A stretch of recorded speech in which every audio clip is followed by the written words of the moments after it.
It's Hoffman Show. We're on the Team 980. We're always live as well on the free Odyssey app, streaming live on YouTube at the Team 980. And I was waiting for the whisper from the Andre 3000. 1, 2, 1, 2, 3, 4. It started the song, and then I realized it was the instrumental. Yeah. Oh, well. That's all. It's all right. It's a Vibe Check Tuesday. Vibes are good. Playing Andre 3K. However, it's like...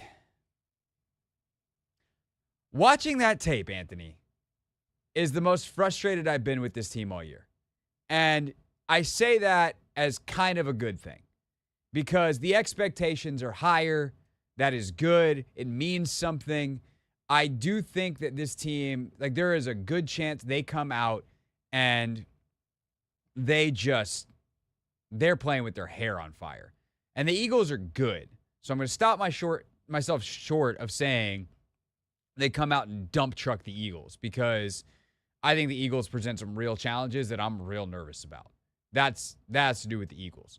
But if there was another non-top 10 team on their schedule this week, if there was a team on their schedule this week that is in the Carolinas, the Clevelands, pick your team, I mean, even someone better than that, who's an interesting but not good enough team in our tiers? I think the Falcons. If they were to play the Falcons this week, there's a chance they would just annihilate them because of how ticked off they must be after watching that tape. And we'll get your vibe checks here on the phones at 301-230-0980. But, like, I told you yesterday before the show I had watched the offense. And I will say the offensive tape is more frustrating than the defensive tape in a way because this weird thing happens when you watch the film of a game. It's silent. There's no crowd. There's no announcing. If you don't pay attention to it, like it's just play after play after play. You almost lose sight of time, score, situation. Luckily, the way the NFL Pro setup is, which is where the platform I use, like I actually have a score graphic and a time graphic, and I've started to take more notes on time, score, situation stuff to try to keep myself engaged in the situation of the game. Because what can happen is you kind of just become numb to play after play after play. And it's like, that was good. That was good. Oh, that was bad. That was good. That was bad. Hey, they scored. And you realize that the two bad plays that happened on defense were on third downs. And you're like, well, dang, that's not good enough. And so offensively, there's all this stuff that's so close. You're just like, man, can you block that dude for another half a second? Or like, man, Jayden, that's the right decision, but why'd you have to throw the ball 100 miles an hour? Or, man, Zach Ertz, he hit you between the 8 and the 6. Could you, I don't know, catch it?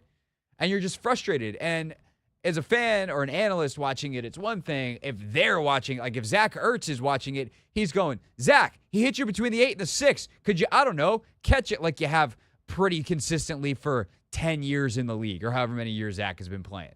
So there's just like all these plays that are right there to be made offensively that they've just been making all year at a much higher clip. And the Steelers are a good-ass defense.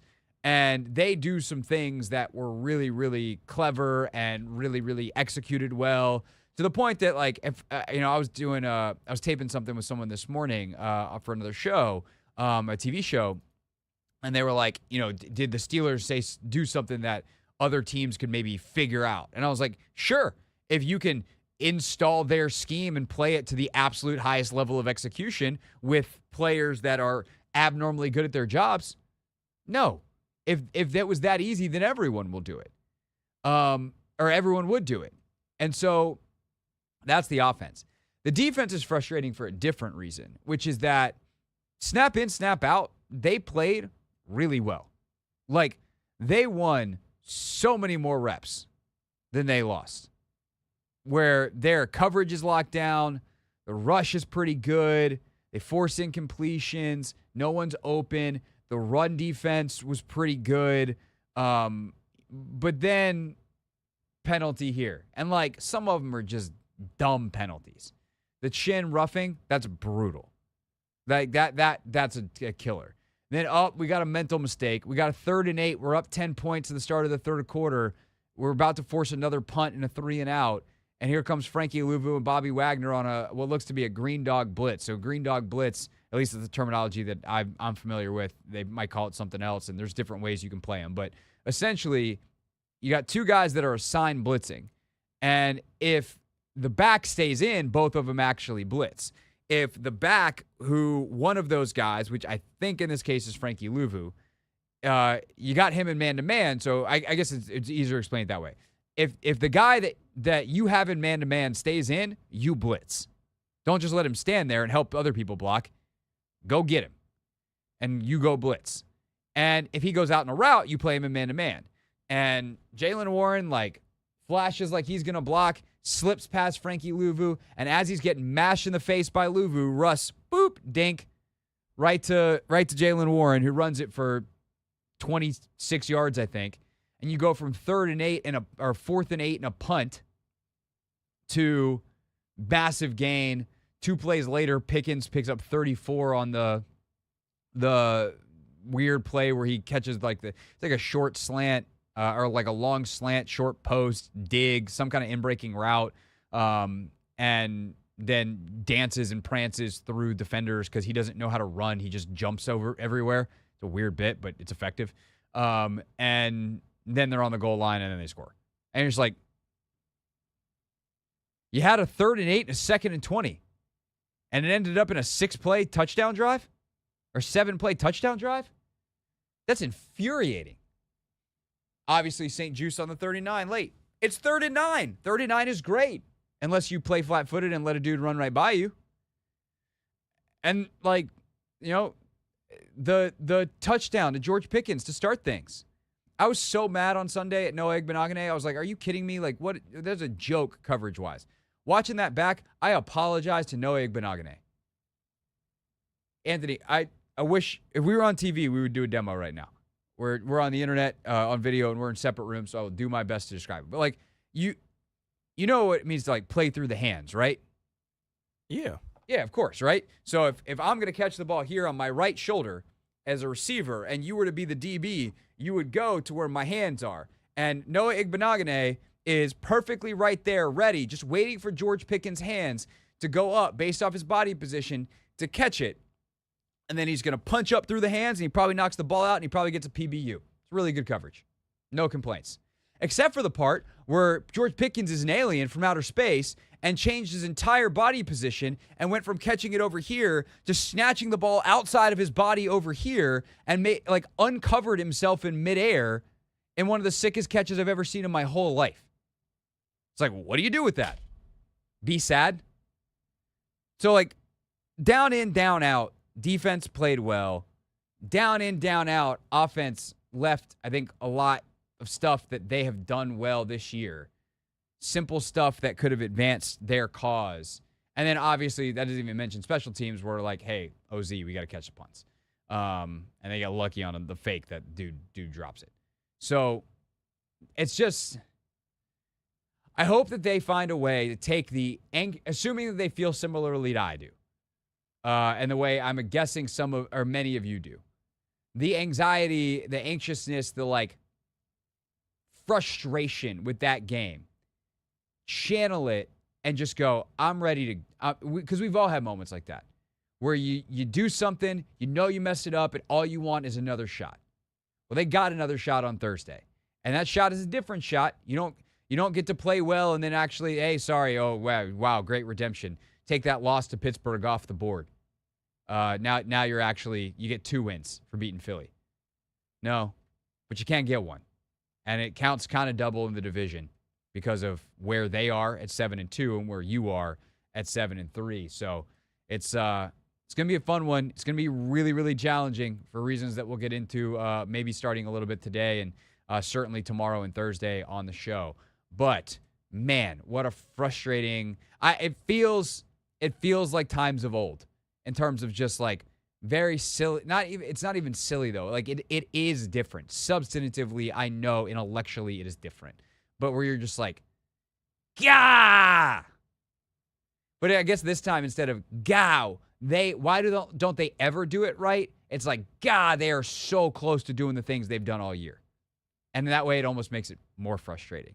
The great burden of expectations. So how are you feeling with all of that? 301-230-0980. 301-230-0980. It's the Hoffman Show and a Vibe Check Tuesday, and we're taking your calls next.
It's the Hoffman Show. We're on the Team 980. We're always live as well on the free Odyssey app. Check us out on YouTube if you like, at the Team 980. And of course, if you miss any part of the show, we are on demand anytime, anywhere via the free Odyssey app. Within 24 hours, you can actually rewind. You don't even have to go searching through podcasts, anything. Just rewind, and you can listen to any part of the show, pick up the show from the beginning, from the middle, from somewhere in between, somewhere after the middle, and listen straight through. Or you can check out the Hoffman Show podcast wherever you get yours. It's a Vibe Check Tuesday here on the Hoffman Show, where we take your calls at 301-230-0980. How you feeling about the Commanders after this loss to the Steelers? Let's get started with Ron. Ron, thanks for calling. You are on the Hoffman Show. Craig, how you doing, man? I'm doing all right. Thanks for asking. Good. Now, I don't know if anyone has brought this perspective. I feel good after the loss, not because we lost, but because of the way that we've looked in all three of the losses, comparing all three. All three teams, at the time that we played them, were good teams, although Tampa Bay is really injured right now. But if you look at our Tampa Bay loss, that we looked the worst in that loss, albeit it was the first game. In the Baltimore game, we looked a little better. We played a better team, but we were more competitive. But at no time really during that game did you feel like the Pittsburgh game, like, wow, we really are probably going to win this game. In the Pittsburgh game, we played another good team, excellent coach. But during that game, everyone thought that we really were going to win. So I'm looking at the progression of how we're looking during our losses. We're going to lose. We're not going to be perfect. I'm looking at how they handle it, how they come back from each of those losses. Each time after we lost to Tampa Bay, we came back, we went, and we won some games, some consecutive games. The same thing with the Baltimore game. I believe we're going to lose one more game this year. We're going to lose a game to Philly, and I don't know which one, though. And I believe we're going to win out based on the remainder of our season because we're getting progressively better and learning how to deal with the losses that we've had. That's my take. Ron, I think it's a really mature response, albeit I will say optimistic on the one more loss thing, just the sheer numbers of it all. But I appreciate the call and I appreciate the perspective. And I don't think it's wrong on the analysis in terms of, we can quibble with the conclusion of just how good they'll be the rest of the season compared to their opponents and will they never slip up and what if they do and blah, blah, blah. But they have consistently gotten better week over week over week. Their offense obviously was not as good this week. And there are some things that are regressing offensively that I think they're capable of fixing. But, like, the screen game has completely kaputzed. And that's a little concerning because it's a big part of what they do. It's a way they keep their offense on schedule. It's a way that they generate big plays. And they can't get a completion to the right guy on a screen. Off, running back or tight end or receiver, a bubble screen, a slip screen. Like, they can't screen anything right now. So that's a problem. Can they fix it? This is the question. Defenses are on to the fact that in certain situations, Cliff really likes those plays. Like in the fringe red zone, you get about 35-yard line, alert screen, and bang, there it is. So how do they counter that?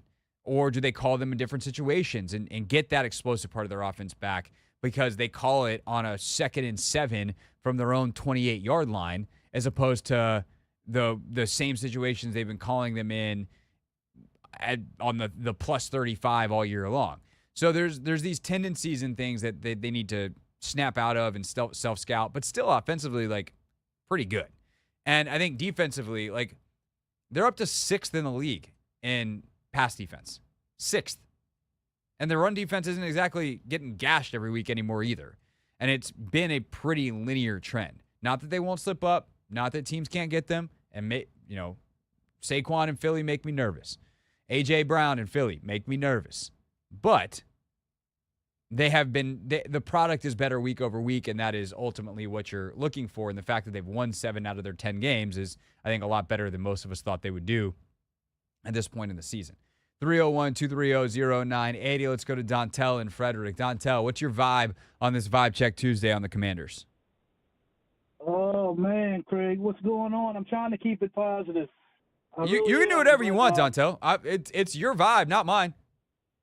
Right. I just say I'm a Commanders fan to heart, man, but, I'm just not as optimistic as I was, a few weeks ago just because, let's say, pre-trade deadline, because I thought for sure that we would go out and we would get another receiver. I don't understand how they don't see this, that if we got another receiver to complement Terry, because the rest of the guys are just mediocre that we have, and I don't know why people are trying to make them more than they are.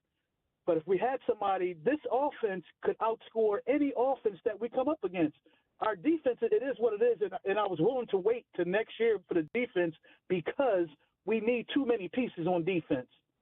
And if we just got the offense right, and we'll just be able to compete and score with the best of them. But now, since we didn't make that move, I think our offense is starting to show. They're dropping balls. I mean, it's not just one guy. Everybody, they dropping balls. You had McCaffrey drop a ball. You had Brown drop a ball. Ertz even dropped the ball. You need somebody elite, and that's what we need. And we can be right there with anyone. So here's the thing I would ask you though, Dontel, is like, I don't disagree that another elite wide receiver could change this team like for the better, but they are also currently 4th in the NFL in scoring. They're 29 points a game. They just put up 27, even with all of those drops and Jayden being shut down as a runner in a way that I don't know that he will the rest of the year, because I don't know who else has personnel to do what Pittsburgh did to him. So, like, need another wide receiver? I think again, it's you're allowed to have your take.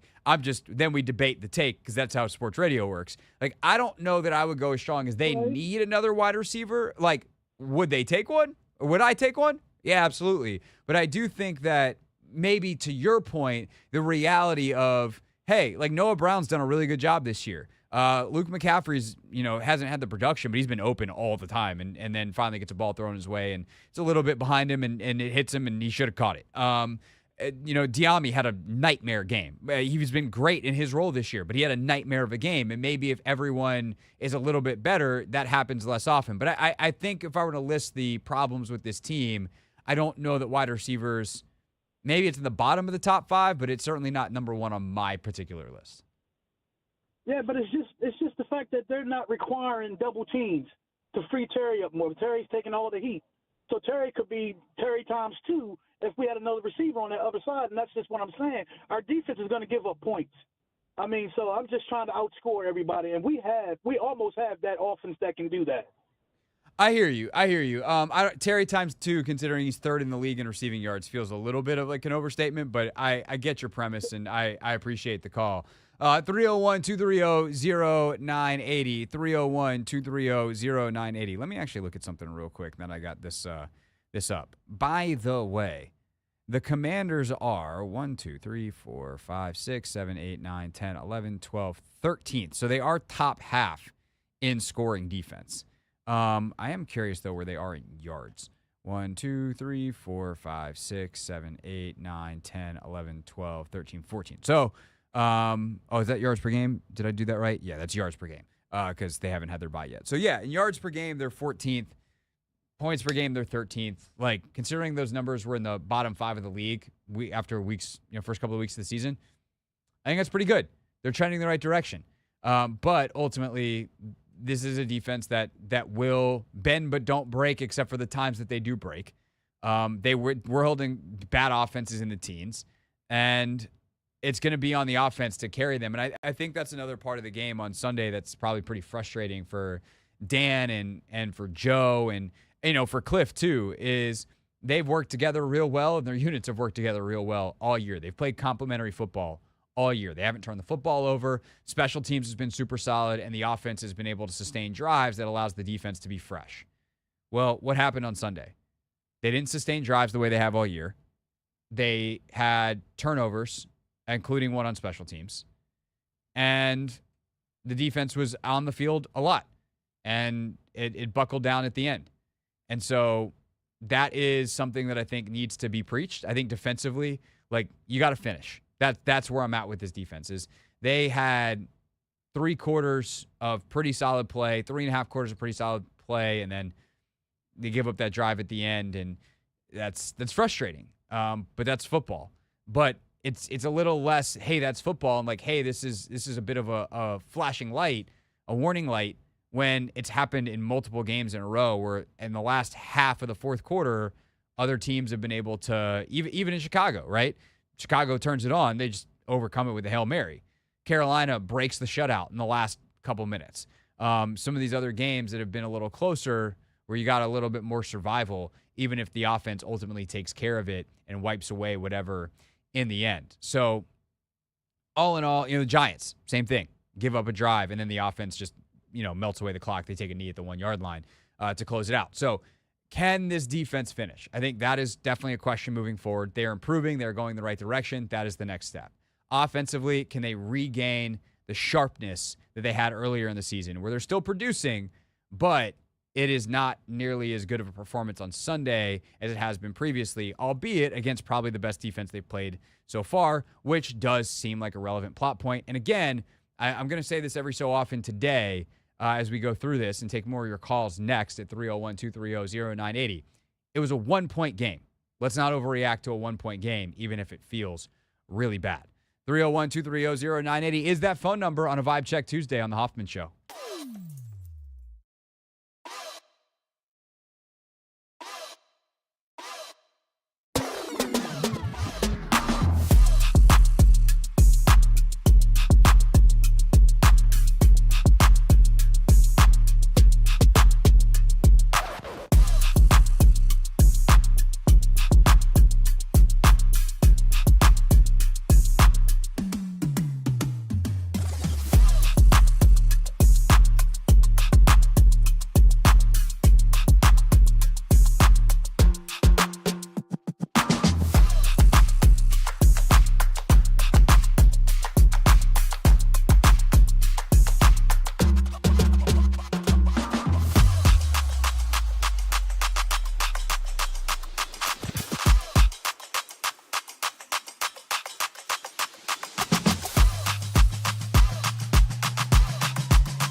It's a Vibe Check Tuesday on the Hoffman Show on the Team 980, always live as well on the free Odyssey app.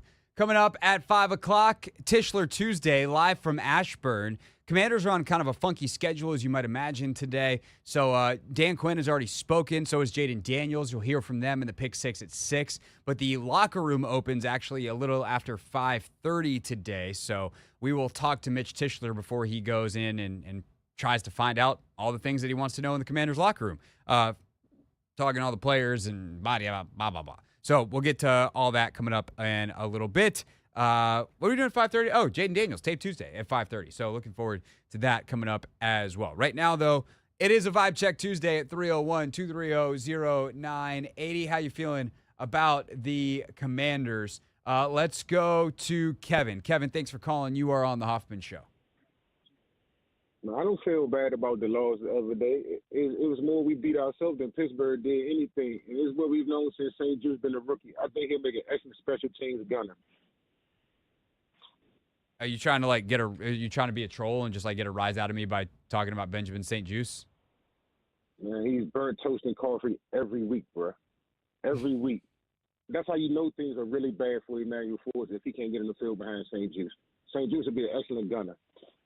He probably would be a good gunner. He tries really hard. He's physical, and he probably actually would be a decent gunner, except for the part where his biggest problem is lack of top-end speed. So your little burn and dig at Juice is actually you telling on yourself that you don't know a lot about football. He gives up 2 touchdowns a game. You defend that guy that gives up 2 touchdowns a game? He doesn't give up 2 touchdowns a game. I'm not doing this. If you just want to be a troll, then call another show. Let's go to Trio. Trio, thanks for calling. You're on the Hoffman Show. Hey, how you doing? I'm doing all right. Good. First-time caller. Just want to give my viewpoint. First and foremost, want to be known. I'm a Steelers fan. I'm born from Pittsburgh. However, I lived almost exactly half my life down Maryland. And to see the culture change from what it has been after the years of RG3 to now is just amazing. It got guys believing in the team. Because, like I said, I'm from Pittsburgh. When it rains, it pours with us when them Steelers lose. And so now finally you guys got a guy to where he can command that offense, and he's on a rookie deal, so you can really, truly build around him and put the pieces in place to build. Sunday's loss should not be looked at as a negative. That should have been a litmus test for you guys because, that was the toughest defense you're going to play for a while.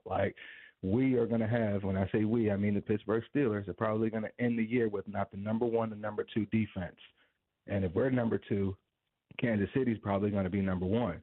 We have our own litmus test coming through our schedule. We just did y'all in. Now we got our entire division to go through on top of Kansas City on Christmas Day. So, but speaking about the Commanders, all I can say is build around Jayden Daniels. He is a baller. He needs another pass rusher. I listened to the last caller about the other superstar wide receiver. Look at what we did.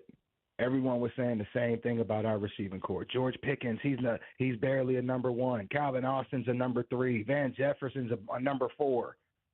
All you need is the right guy at the right helm pulling the trigger. And you guys finally got him. Keep him upright. Keep him healthy. Let him have a healthy 10-year career. And I guarantee you guys can see a Super Bowl out of it. You got to build that back into that defense. And only other one thing I will say is I love Dan Quinn. But for whatever reason, as a head coach, he can't get it done. 28-3 in Atlanta should never have happened. Of course it shouldn't have happened, but he was in the Super Bowl. But he's in the Super Bowl where he's a defensive coordinator. And everybody knows if you're a fan of football from day one, you run the ball and play great defense. That's how you win in the playoffs. You are up 28-3. Why are you throwing that ball against the greatest quarterback of all time? that was very, very silly. And Kyle Shanahan hopefully has learned from that, and hopefully Dan has learned from that. And Dan has done a lot of soul searching. Clearly not. What do you mean? Clearly not. He still kind of makes some of those same mistakes. You guys, they're 7-3 twice. You could have put us away twice the other day. On what plays? I've watched every single all 22. Tell me what run. Not even fumbled. It was ripped away from Jaylen Warren at the 1-yard line after we drove that ball down the field and ate 7 minutes off the game clock. There was 7 minutes left on the game clock in the fourth quarter, and he ripped that ball away from Jaylen Warren at the goal line. Yes. Y'all should have milked that clock, and that should have been ball game. But instead, you got Your greedy. defense You made tried plays? a freaking trick play on a 3rd and 9. It was a Come 3rd and on now. 15. What's your And good it's a play call trick for play. 3rd and 15? A halfback draw, and you played good defense because you guys were keeping us contained. So they You had were a able to play sit that there and- lost them a couple yards, and then Trustway pinned you deep. Like, what are you talking about? It changed the whole trajectory of the game. If you would have sat there and just continued to run the ball, it would have chewed up more clock. It would have been a more favorable possession for y'all. That's all. What do you mean, chewed clock? When De'Ami Brown caught the football, he then got tackled, and the clock continued to run. It was already 3rd and 15. Literally, what the hell are you talking about? Is this like troll Craig and try to see if he'll blow Not up on even. a caller? I'm not doing this anymore. If you don't know what you're talking about, believe it or not, you don't have to call the radio show. He made so many good points and then went off on that? Do you get what he's saying? I don't. What is it with Steeler fans in this town? Last week it was Big Tony. Now I'm going to pull up that sequence because do I have my backpack in here? No, I don't. I don't have my notes on. It's in the other room. All right, hold on. We're gonna suss this out. I think what he's talking about is the play we got away with a hold in the end zone. No, he's talking about. He said the 'Cause Diami throwback trick play with 7 minutes left. Where is the play-by-play of this game? Play-by-play. I don't think that took place in that juncture of the game. So they get the fumble. Yep. It's a punt. Yeah, 3 and out. Afterwards, they go Chris Rodriguez up the middle. That's a run. They go Rodriguez up the middle again, and that's the hold where John Bates gets called because Trent Scott leaves him out to dry. It's now 2nd and 8 again, and Jayden just misses Luke McCaffrey wide open for what would have been a 50-yard gain. And then they try to actually convert on the 3rd and 8 instead of running the ball. All that would have happened is, okay, more clock runs. Pittsburgh then goes down and tries to and scores on the next drive. So Washington then gets a set of downs that they would have had less time on. No, the problem wasn't that the play calling. The problem was they didn't convert. They didn't execute. Trent Scott made a mistake, which happens because he's a 4th-string tackle, and there's a penalty, and it sets you back. And then earlier in the game, the 3rd and 15, which is right before that drive, they hit Terry on a deep ball.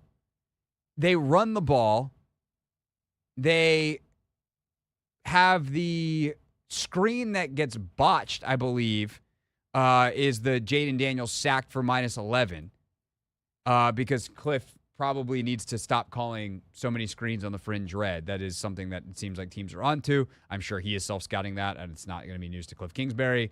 And then they try the 3rd and 15 throwback deal, or whatever the Casey Hayward sack was. So could they have at that point in the game? Sure, but that's also literally the drive that crosses the threshold into the 4th quarter. You're not running out the clock at that point. It's a 6-point game. You got to try to play football. So congrats, Steelers fans, on back-to-back weeks at almost the exact same time. Because wasn't it about the end of this segment, the 4:30 segment on Vibe Check Tuesday last week that Big Tony called with the dumbest call in the history of this show? Yep. Also about running the football. Do Steelers fans not understand how clocks work? Except for the fact that they seem to call onto this show and make me feel dumber like clockwork. Anyway, it's Vibe Check Tuesday, and it's going great. More of your calls next.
It's the Hoffman Show. We're on the Team 980, always live as well on the free Odyssey app. We are streaming live on YouTube at the Team 980 as well. Talking Commanders with you at 301-230-0980, 301-230-0980. It's a Vibe Check Tuesday. How you feeling about the Commanders? Let's go to Bill in Arlington. Bill, thanks for calling. You are on the Hoffman Show. Hey, this is not trying to troll the host. To me, I think it was St. Juste's turn in the sun, get called out on a couple of calls. But the issue is the cornerback side of the house needs help. And you know that because they went out and signed somebody. 100%. Fantastic. But until that happens, someone's going to get exposed. And we end up with too many plays that are either uncovered or pass interference defensive holding. There needs to be a thing, such as a contested catch. And to me, that game turned on that issue and a couple of drop balls by our receivers, who probably is another area where we could use, another number 1.5. And so I don't think that's a vendetta against any particular player. It just happened to be somebody's turn in the sun. It's my view. No, Bill, I think that's 100% accurate. And to be very clear, I think there is plenty of room for criticism of Benjamin St. Juste, of the receivers, of the other corners, of plenty of places on this roster. And I've been fairly amazed at how they've hidden a lot of those weaknesses. And Bill, again, thanks for the call. I appreciate it. How they've hidden a lot of those weaknesses and leaned into players' strengths and really set up what we all acknowledged coming into the year was an understaffed roster to succeed, which should be exciting in the biggest of pictures because it's damn, they're doing this with kind of patchwork free agency stuff, a couple of key signings, guys like Luvu, and one draft class that's killing it. But also, you're not immune to the fact that this draft class is still rookies. And Brandon Coleman had a nightmarish game on Sunday. Nightmarish. Really bad. Okay, he's a third-round rookie. It's his second ever full-time start against Alex Highsmith, who's disgustingly professional. Just an absolute pro who knows what he's doing. And he gave Brandon Coleman the business. Okay, he'll learn from it. He'll get better. I have no qualms, concerns, whatever about Brandon Coleman long-term based off that. I don't think anything got figured out about Brandon Coleman. I think he went up against a really good defense and a good player and a good scheme. A couple times they got him on assignment-based stuff because they brought interesting pressures that they haven't really shown a lot this year. And as far as St. Juste goes, my issue is twofold. One, when people get really personal, because that's uncalled for. These are human beings. Yes, it's sports. Yeah, you can boo. I don't even mind booing. Boo all you want. But calling dudes bums or whatever, that's just, what are you getting out of that? What is missing for you that is what fills up your soul? Come on. We don't have to do that to a guy who, by the way, shows up every day, works really hard, but beyond that is accountable. This isn't a guy who ducks responsibility. It's a guy who, after the game, stood in front of a group of reporters that I was in and answered every single tough question with honesty and thoughtfulness and knows he has to be better. It's not news to Benjamin St. Juste that was not good enough on that 3rd and 9 or on some of the other plays that were made against him. The other area where I get bothered and annoyed is when people then say ridiculously wrong things to try to go after him, which he'd be better as a safety. Oh, the guy who lacks ball skills and seems to have a problem getting beat deep should be a safety? Great job, analyst guy. Good job, YouTube commenter. You really showed that you know a lot about football. What are you talking about? No, wrong. Oh, he'd be a great gunner. He'd try really hard. That's who Benjamin St. Juste is. But a dude who's 6'3", kind of lanky and doesn't have great top-end speed, no, he actually probably wouldn't be your ideal gunner. And by the way, those positions are filled. Percy Butler's one of the best gunners in the league. Jeremy Reeves, excellent. What he does on special teams out of the PP position. Their other gunners are really good. So, quit trying to solve problems that don't exist. The current problem for him, and let's be accurate with the criticism. Benjamin St. Juste's ball skills are terrible. Bottom, whatever percentile you want to say in the NFL. If so you want to call up and say that, I'll be yup. When the ball's thrown his way, if it's on target, receivers seem to find ways to make plays, and he can't make a play on the ball. And that's an issue. It's a huge issue. Also, down in, down out, if I need a guy to be in the right position to maybe discourage a throw from even happening in the first place, of the three main guys that are playing, Benjamin's the best one they've got. He's better than Sainer still, who got beat a couple of times, and Russ missed the throws. Noah, same thing, got beat. Russ missed the throws. Like the PBU that Noah makes down the field. Great recovery, excellent job out of Noah, but it's an underthrow.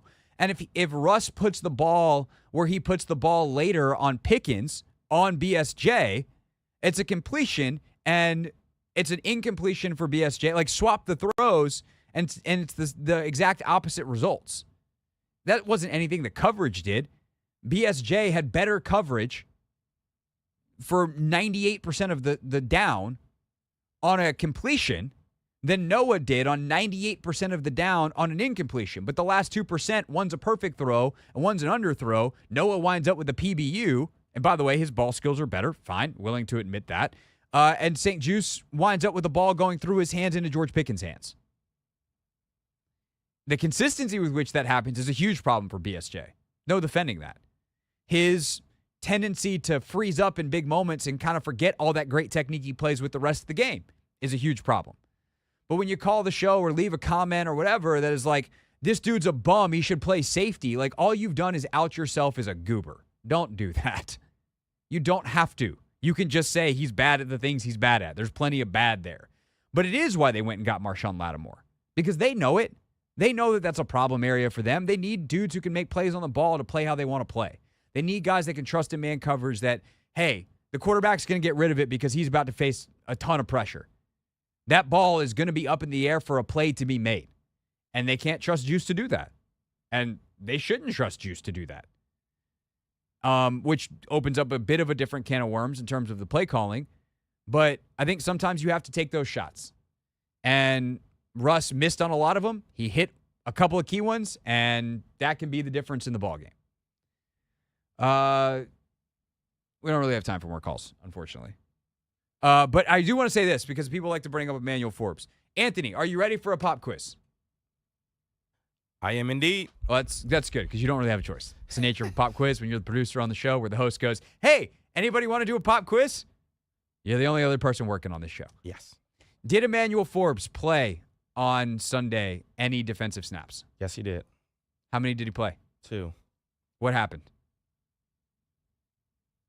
I think one was the fake punt. No. No? He had 2 defensive snaps. I know, but they listed 3 a bunch actually, of dudes. Because he was out there for special teams as well. You said defensive snaps. Yeah, no, I know. But like on PFF, he's listed as having 2 defensive snaps, and I think one of them is the fake punt, though. I think there was only 1 true defensive snap, unless there was 2. I'll look it up in the break. It was 2. Okay. Well, in one of them, he got smoked on an out route, and Russ didn't throw it. You talking about the tight end? I think it was the tight end. Yeah, I believe so. That one, and then it was another play. He was in for 2 because I think I was surprised to see Sainer still was out. Right. Mikey went out for a short stretch. Maybe they were back-to-back plays. Yeah. Here, tell you what. I can do this. I made sure to, note that because I'm like, why is Forbes? I was on confused. field. He was on field. Wow. He had more snaps than I thought. Looky here. He was on field for a 2nd and 10, in which case he not involved in the run play at all. He was on the field for an incompletion to Van Jefferson that goes away from him. Yeah, so that's the out route you were talking about. Yeah, and then he got smoked. Yeah, he sets the edge on the run where he doesn't actually make contact with anybody. And then yeah, he gets beat bad on an out route.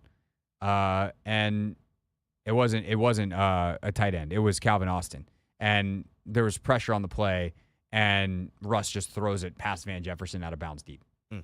So 2 plays for Forbes, 1 pass play, and that's why he's not on the field. So why can't Forbes get on the field over BSJ? Because BSJ's most downs pretty good. Forbes Not so much. Mitch Tischler joins us live from Ashburn next.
Hour number 2 here on the Hoffman Show. Team 980, always live as well on the free Odyssey app.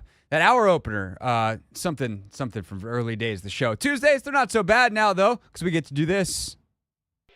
Today's top story from the perspective of someone who's there. You are looking live. This just in. Not my beat. Holy potatoes. This is a little different than the feeling we had last Tuesday. Mitch Tischler with us here on the Hoffman Show. Mitchell, live from Ashburn, presumably, ahead of Commander's open locker room in just a few minutes.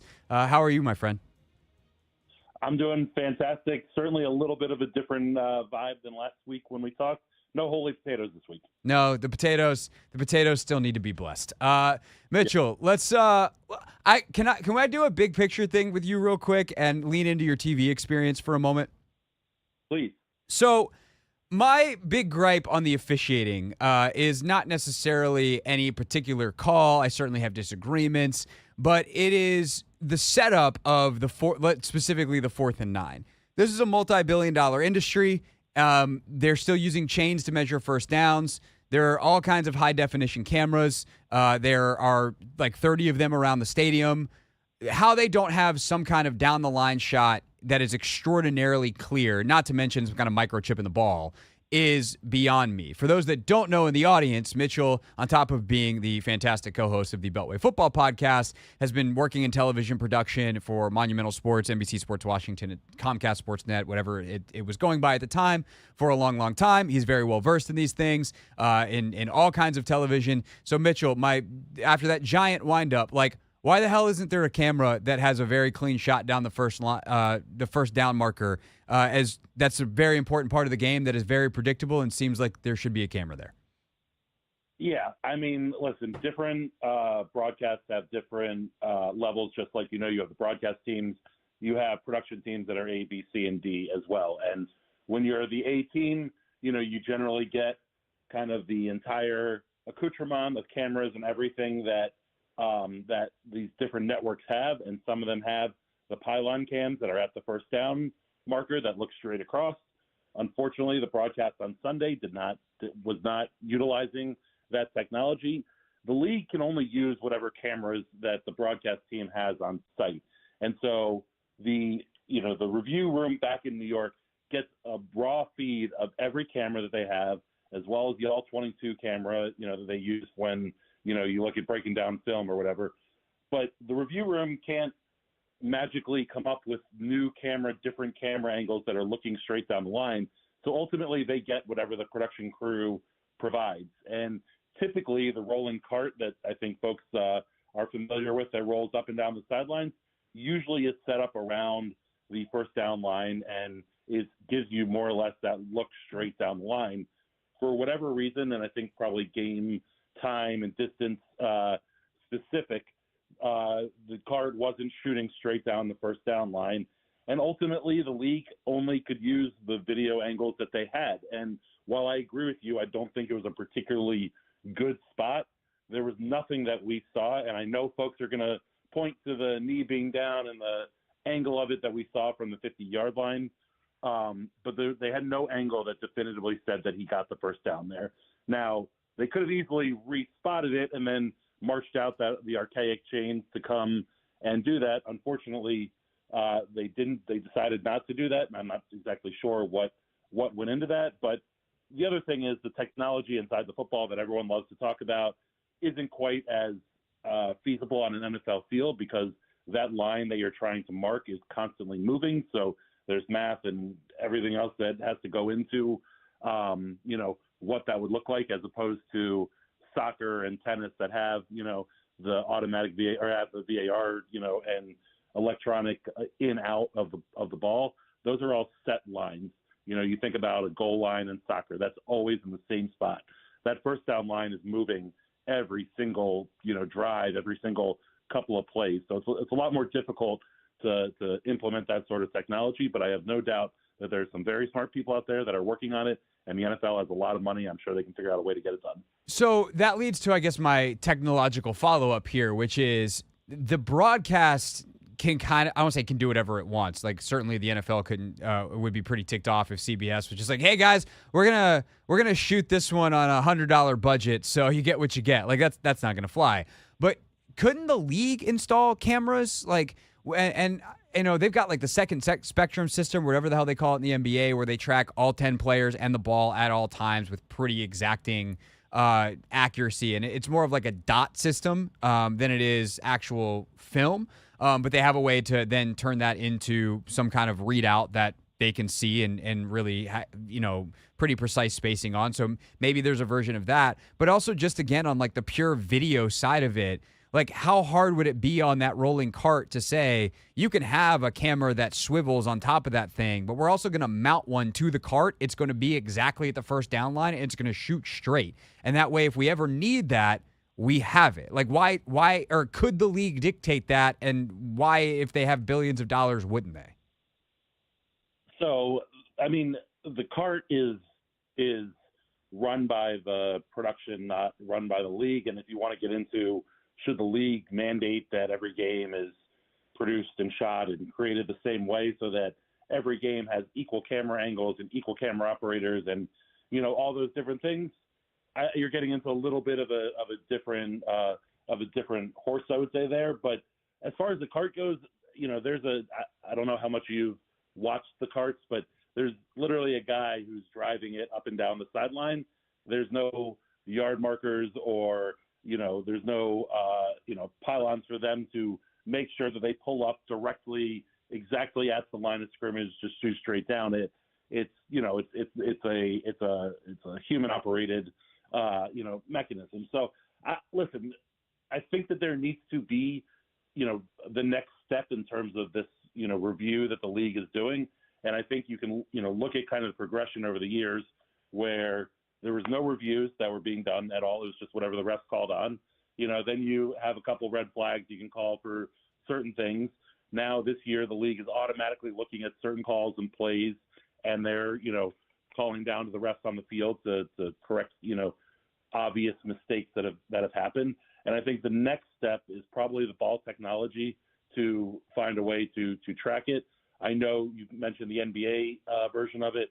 Next Gen Sports has the dots that we all look at, after some plays, and they do track, all 22 players on the field as well as the football. But we're talking about the need for that tracking to be an exact science, not a, it's generally around the 45-yard line, because that's where the difference is between, basketball to some extent and football. If you put the tracker in the middle of the football and it generally is aware of where it is on the field, you kind of can get a general feel, but it's not an exact science to it. I think it's coming. I think that as much as it's frustrating for us to watch a game and recognize that there's all this technology out there and it's not being applied to the sport that we're watching is frustrating. The Commanders aren't the first fan base, aren't the first team to feel like they got the short end of the stick on a mark or a bad call by an official. And I think we're seeing, kind of the process of where the NFL started to kind of where they want to get to as far as reviews go. And we're kind of right in the middle of that time space continuum. Yeah, no, I think that's well put. And to be clear on my point, I know a lot of fans are obviously upset specifically about the Ertz call. My larger point is like, for a multi-billion-dollar operation, this is just not good enough across the board because the human beings in the stripes, they missed the spot. They also missed a hold on T.J. Watt in the end zone. So, it tends to come out bad calls each way in the wash, but just like less bad calls overall. They have too much money to not figure it out, and it's kind of the most important thing, which is the game itself. Mitch Tischler with us. That'll conclude Tech Talk with Mitch Tischler. Let's get to Mitch's other favorite topic, offensive line play. Brandon Coleman did not have a good game on Sunday, Mitchell, but how much, when you watch him and that performance, it is his second career, full start, if you will, without the rotation with Lucas. What did you take out of that performance that either does or does not concern you moving forward? I don't know that I would say that he didn't perform well. I think there were spots that he didn't perform particularly well.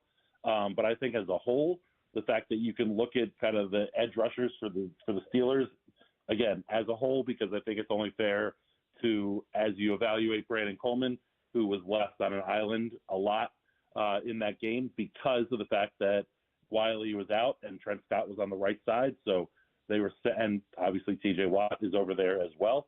They sent a lot of help that direction, and you could tell that, TJ Watt was relatively quiet the entire game until the last, minute and a half, 2 minutes of the game when the Commanders were trying to make that that game winning drive there. I thought that the Andrew Wiley being out, as well as Cornelius Lucas being out, kind of affected the entire pass blocking scheme, and honestly, the ability of Cliff Kingsbury to do some of the things that he wanted to do, because you have all world defensive end over there on one side against a backup tackle who, I think at least those of us that have watched him in training camp and in the preseason recognize that there's some limits to what Trent Scott can do versus, some of the other guys. Forced them to switch up kind of how they were going to protect Jayden Daniels. And ultimately that ended up leaving Brandon Coleman solo, against, some of the best pass rushers in the NFL. And I think he did a pretty good job for the most part in pass pro, except for when he did get beat. And we said this about Andrew Wiley a lot. When he got beat real clean and real quick, and Jayden had no opportunity after that. So I think, as much as this season's a learning curve for, Jayden Daniels, and we break down kind of his play day to day, practice to practice, game to game, I think it's the same for Brandon Coleman, who, just last week was the first time that he started and played an entire NFL game, solo. So he's also in this learning curve, this learning situation. And I think, part of that is there's going to be some bumps, particularly, when you are talking about a third round tackle out there. But I don't know that I'm as concerned, I'm not trying to take any shots at the Eagles by any means, but I'm not quite as concerned about the edge rushers that the Eagles are going to be running out there as opposed to Highsmith and Watt from Pittsburgh. I think they're in a level of their own, a league of their own. Yeah, I totally agree with that part. And I think the point about losing cleanly, losing quickly, and he had a couple missed assignments too. There's one I remember specifically that he gave up a sack, and Biotis just goes over and just lets him have it. Yeah. And he's like, what are we doing, man? But that's also like the terrible part about playing offensive line is if you play 60 snaps and 55 of them are excellent, and 5 of them you'll lose. Like percentage-wise, that's pretty good. But if you give up 5 quick, clean losses, like that's a really bad day at the office. The threshold is so high. I think the other big thing about the offensive line is what was their role / I say the line play. Pittsburgh, good. Washington, whatever superlative or adjective you want to use here. About the limits on Jayden as a runner. Was there something that Washington you think could have done differently in the way they block things up, or did Jayden have done differently? And do you have any concerns about other teams being able to bottle him up like Pittsburgh did?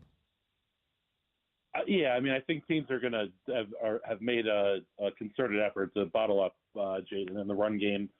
I think the Steelers had Patrick Queen, who is a rare linebacker that has the speed to kind of get to the edge similarly to what Jayden Daniels does. And they had him doing a lot of spying on Jayden, and, particularly in the run game, there wasn't a whole lot of room for him to move because Patrick Queen was able to get to the edges and set it and force him back inside.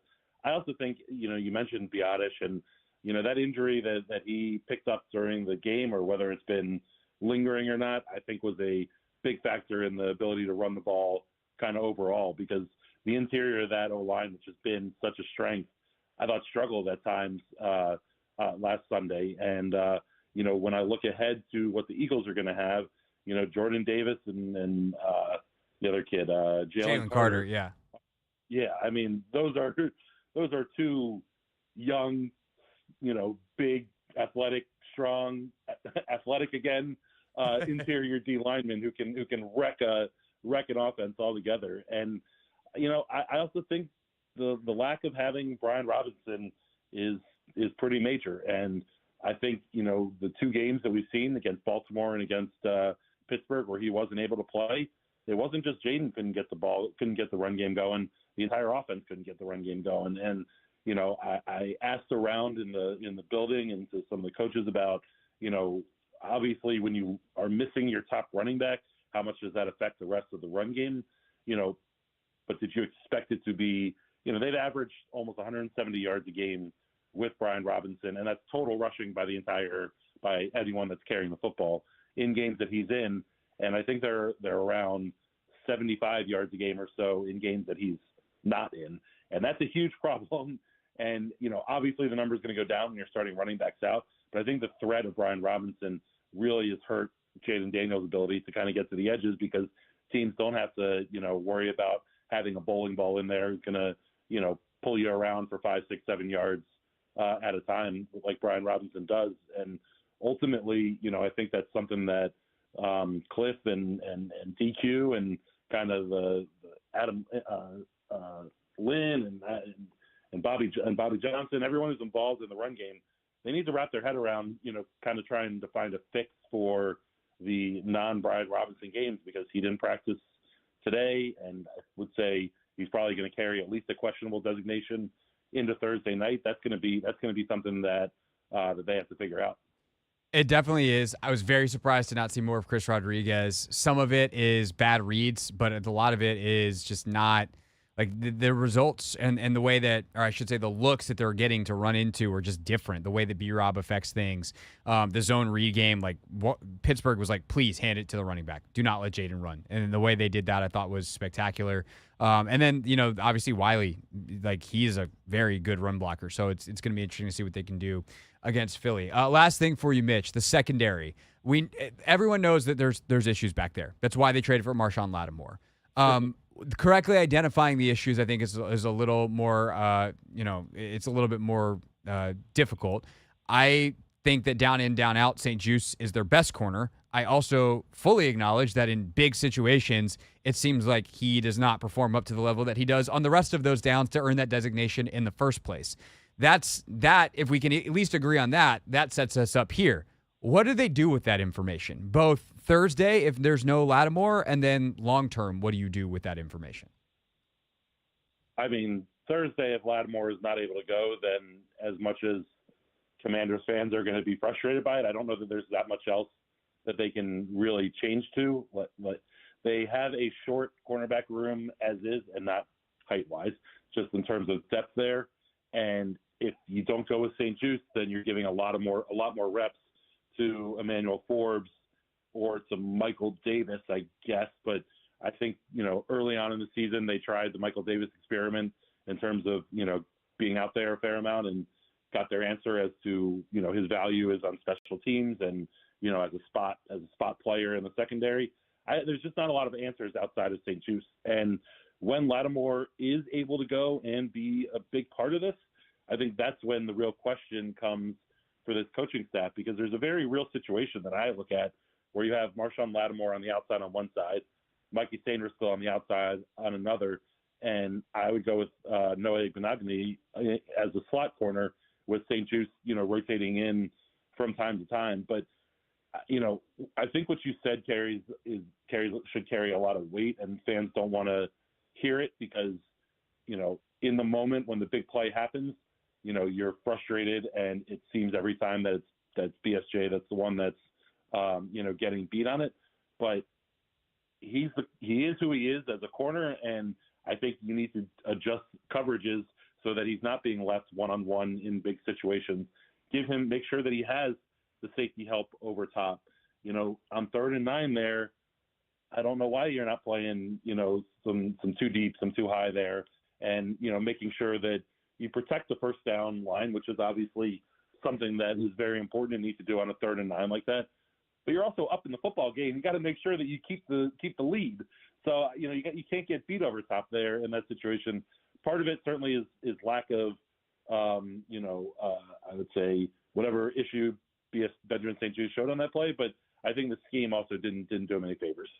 Yeah, I struggle with that one a lot. And I asked Dan about it after the game, and I talked about it for a while with Logan this morning before we started recording, and then we talked about it a little bit on the pod too. But, coaches will tell you, hey, there's sometimes we got to take our shots. And talking about, we got to man up on the outside and we got to bring pressure.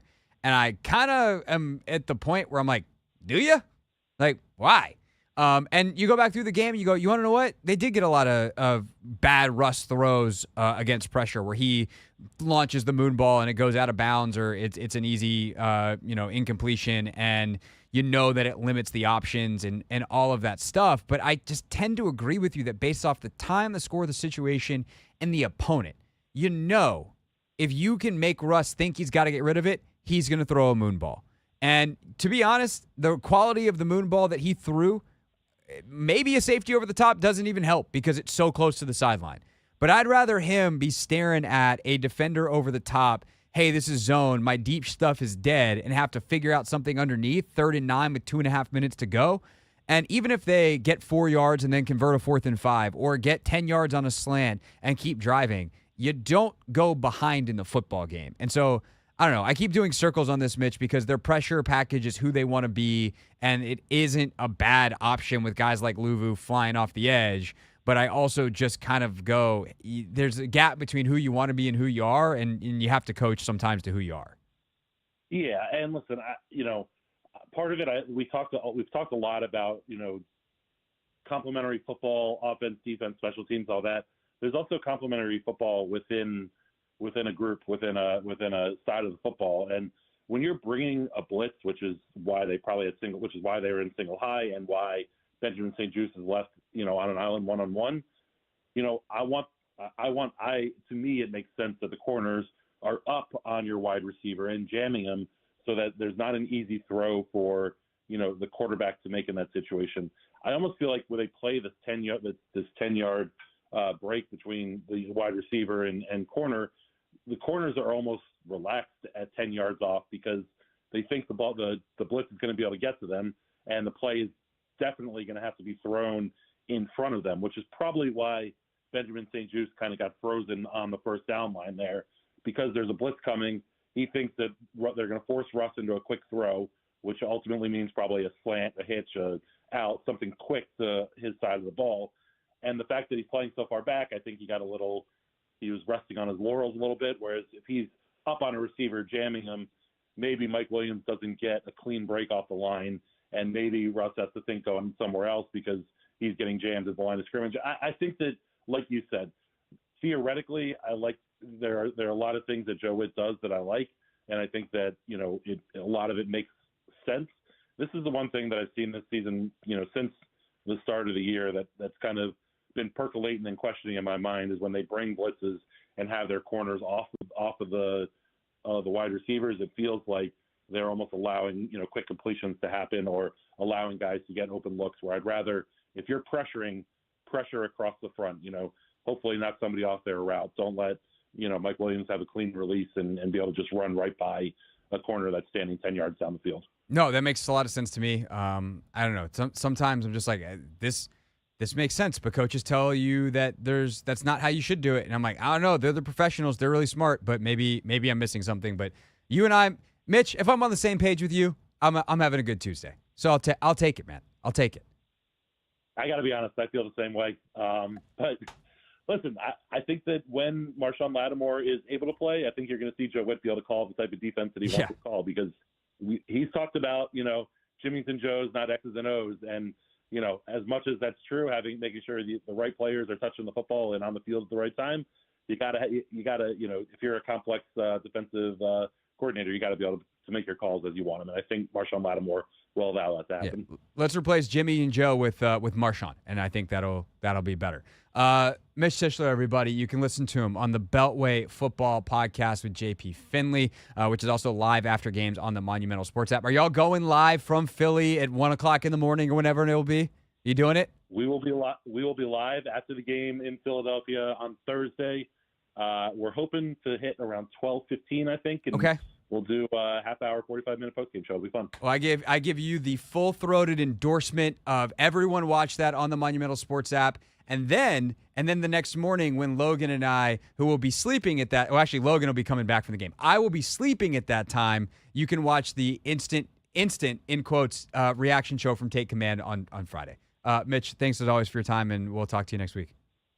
Absolutely. Thanks so much. All right, that's Mitch Tischler, everybody. When we get back here on the Hoffman Show, speaking of Logan Paulson, our Jayden Daniels Tape Tuesday breakdown is next.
Take Command Tape Tuesday Jayden Daniels just lays it out there perfectly. What a throw. on the Hoffman Show. I think the first thing that we should talk about before we get to the passing game, and there's missed throws, there's drops, there's all that kind of stuff, is Jayden Daniels has been incredible as a scrambler and as a runner in general this year. Pittsburgh completely shut that down. How did they do it? I mean, they had a great plan. I think you see their awareness of what he is and what he can do. I mean, every single time there's times where he's just doing like a handoff and he's like a token zone read fake. Like there's no blocking to support the zone read. And TJ Watt is like basically tackling him. You know what I mean? Like it's like he's not tackling him, but he's going to hit him. He's going to wrap him up. And I just thought they were like, you're not going to do this. And there is some psychology to this. Geez, there we go.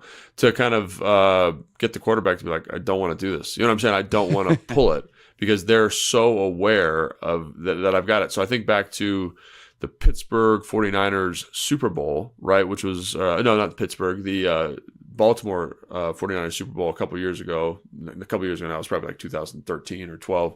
Yeah. And Colin Kaepernick was lighting the NFL on fire with the quarterback run stuff. And Baltimore was basically like, you know what we're going to do? Every single time he does it, we're going to hit him because he's a runner. Like that's the designation in the rule. Like you are a runner, right. We can hit you. And basically like it just killed that element of their offense. And I felt like they weren't that physical with Jayden, the level that they were with Colin Kaepernick back in 12 or whatever that was. But they were incredibly aware, and they were very, very like, we're going to grab you, we're going to make you think about it, we're going to, we know, we want you to know that we know that you're thinking about doing this, and we don't want you to do it. And so there's a couple times where that awareness hurt them. Like Austin Eckler had a 10-yard run where Highsmith is beelining to him, and he hands it off, and Eckler's able to cut it back, kind of in the zone that he's vacated. But I do think that to me is kind of the main thing. Is they were just like, we're not going to let you do what you want to do.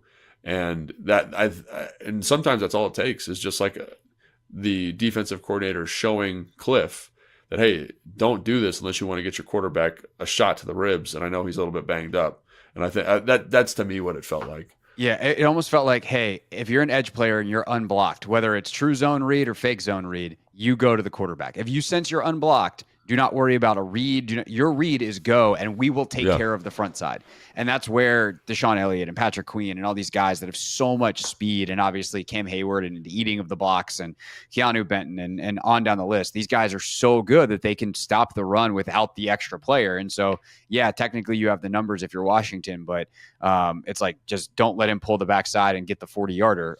We don't want him to get out on the edge. And I think the other thing, though, is from a scrambling standpoint. Was there anything particular that they did where he also wasn't able to escape the pocket and pick up, some of the first downs and things with his legs that we've seen keep this offense on schedule all year long?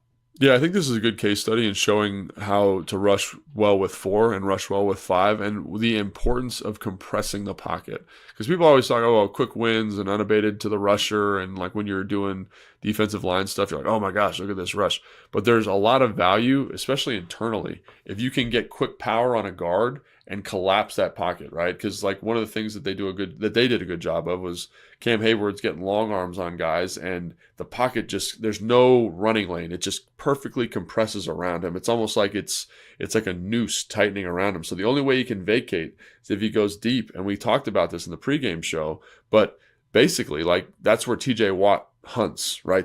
He's the shark, that's the deep water. So you could tell Jayden's like, I don't really want to be back there, so let me try to step up, and there's no space.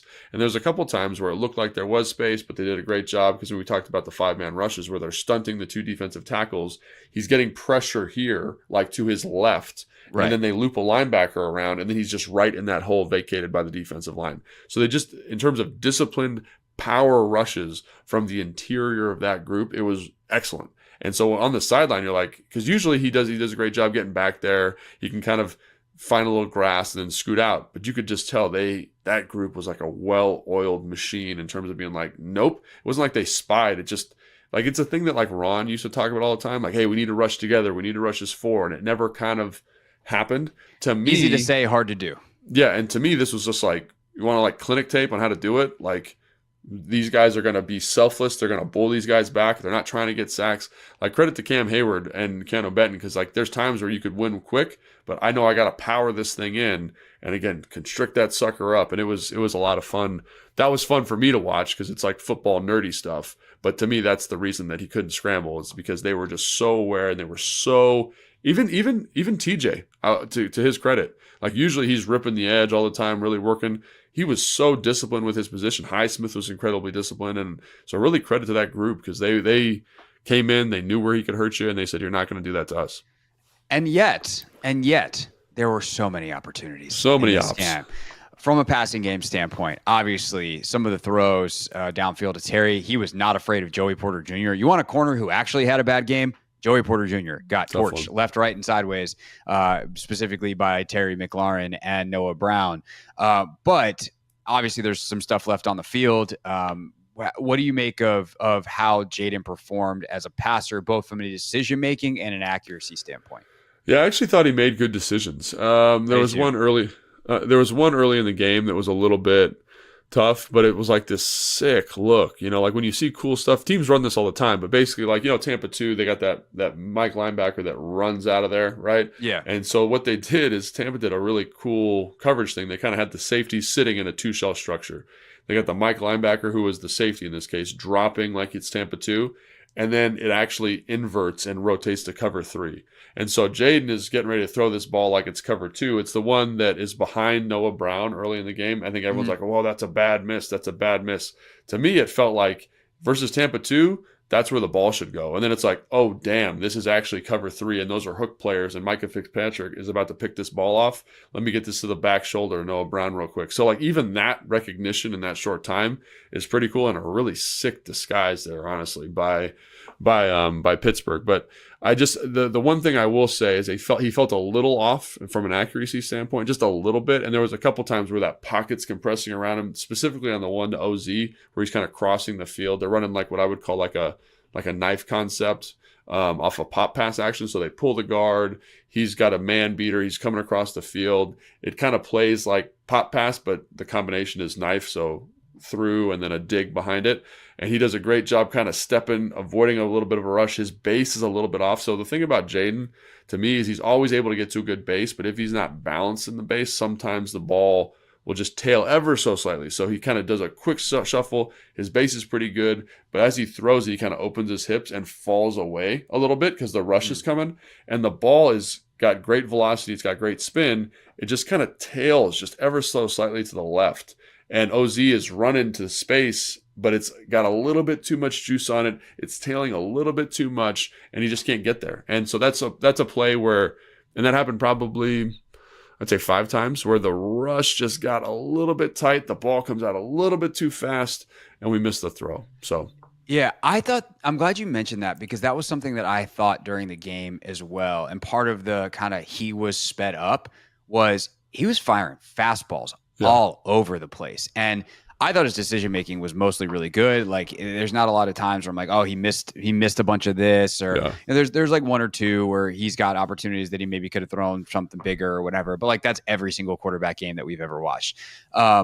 He mostly is going the right place with the football, but the accuracy is a little bit off. And sometimes it was just purely the velocity. And like that knife to OZ, like, just put that sucker out there where he can go catch it. Not like it's like a 10-yard pass, so it's not like you're lobbing it, Russell Wilson moonball, but like just lay it out there, let him run under it. You don't need to fire it on his body as he's running across the field.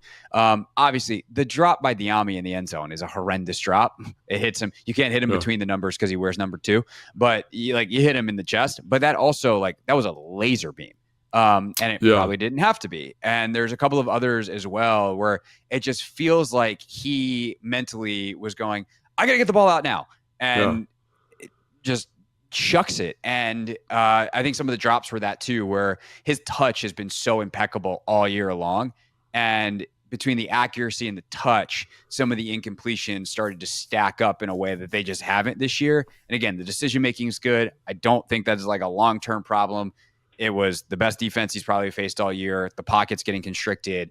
But I think that's such a astute observation, and the speeding up of it and how it manifests is like Sometimes it's just like if you take the same decision, the same throw, and slow your arm down a half a second, you probably have a completion there. And to me, it's like he's got such a nice compact release. It was just like how he was flicking it. Like you said, it's like I'm away from the rush and I was just a little bit too juiced. Even the one to Luke late in the game that we talked about that he kind of missed deep. Like that's a brilliant decision. Way to buy a little time. Like great job.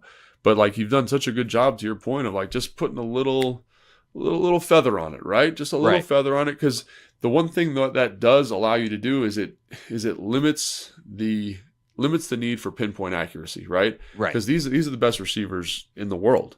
They can adjust to that football now. Even the one to OZ, if I put a little touch on it, he can take a different angle. He can adjust to that ball and make that catch. Same thing with Luke. It's a little bit of touch, like I can make it happen for you. And again, he makes a great throw to Terry. He does some really nice stuff, tight window stuff to Noah Brown.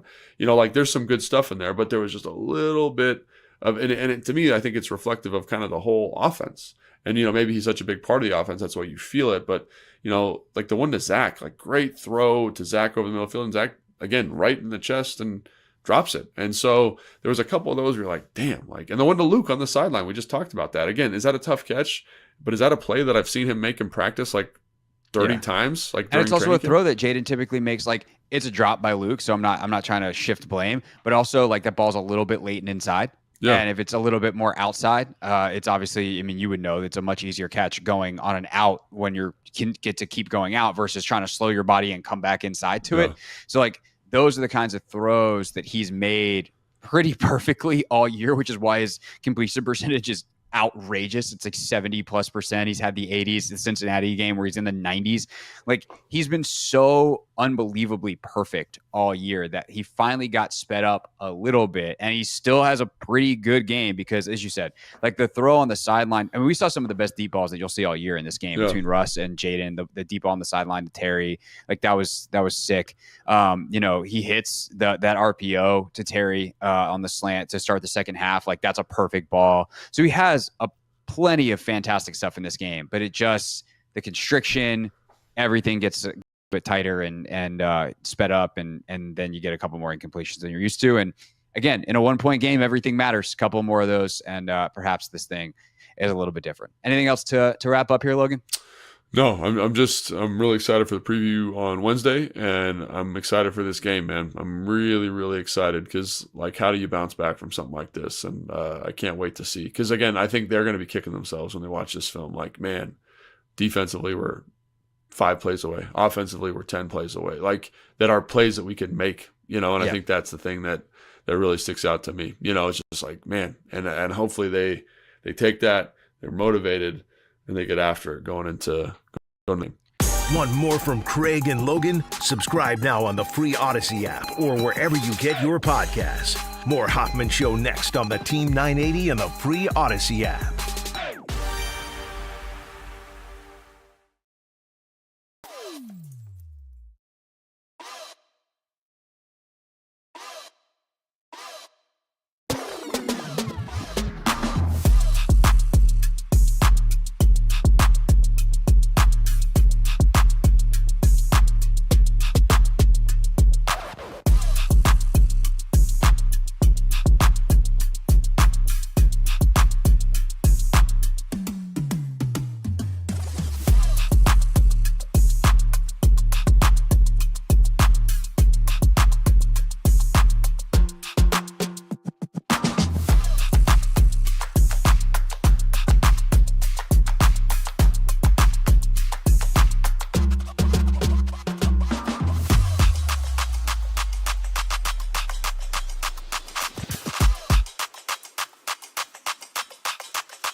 It's Hoffman Show. We're on the Team 980. We're always live as well on the free Odyssey app.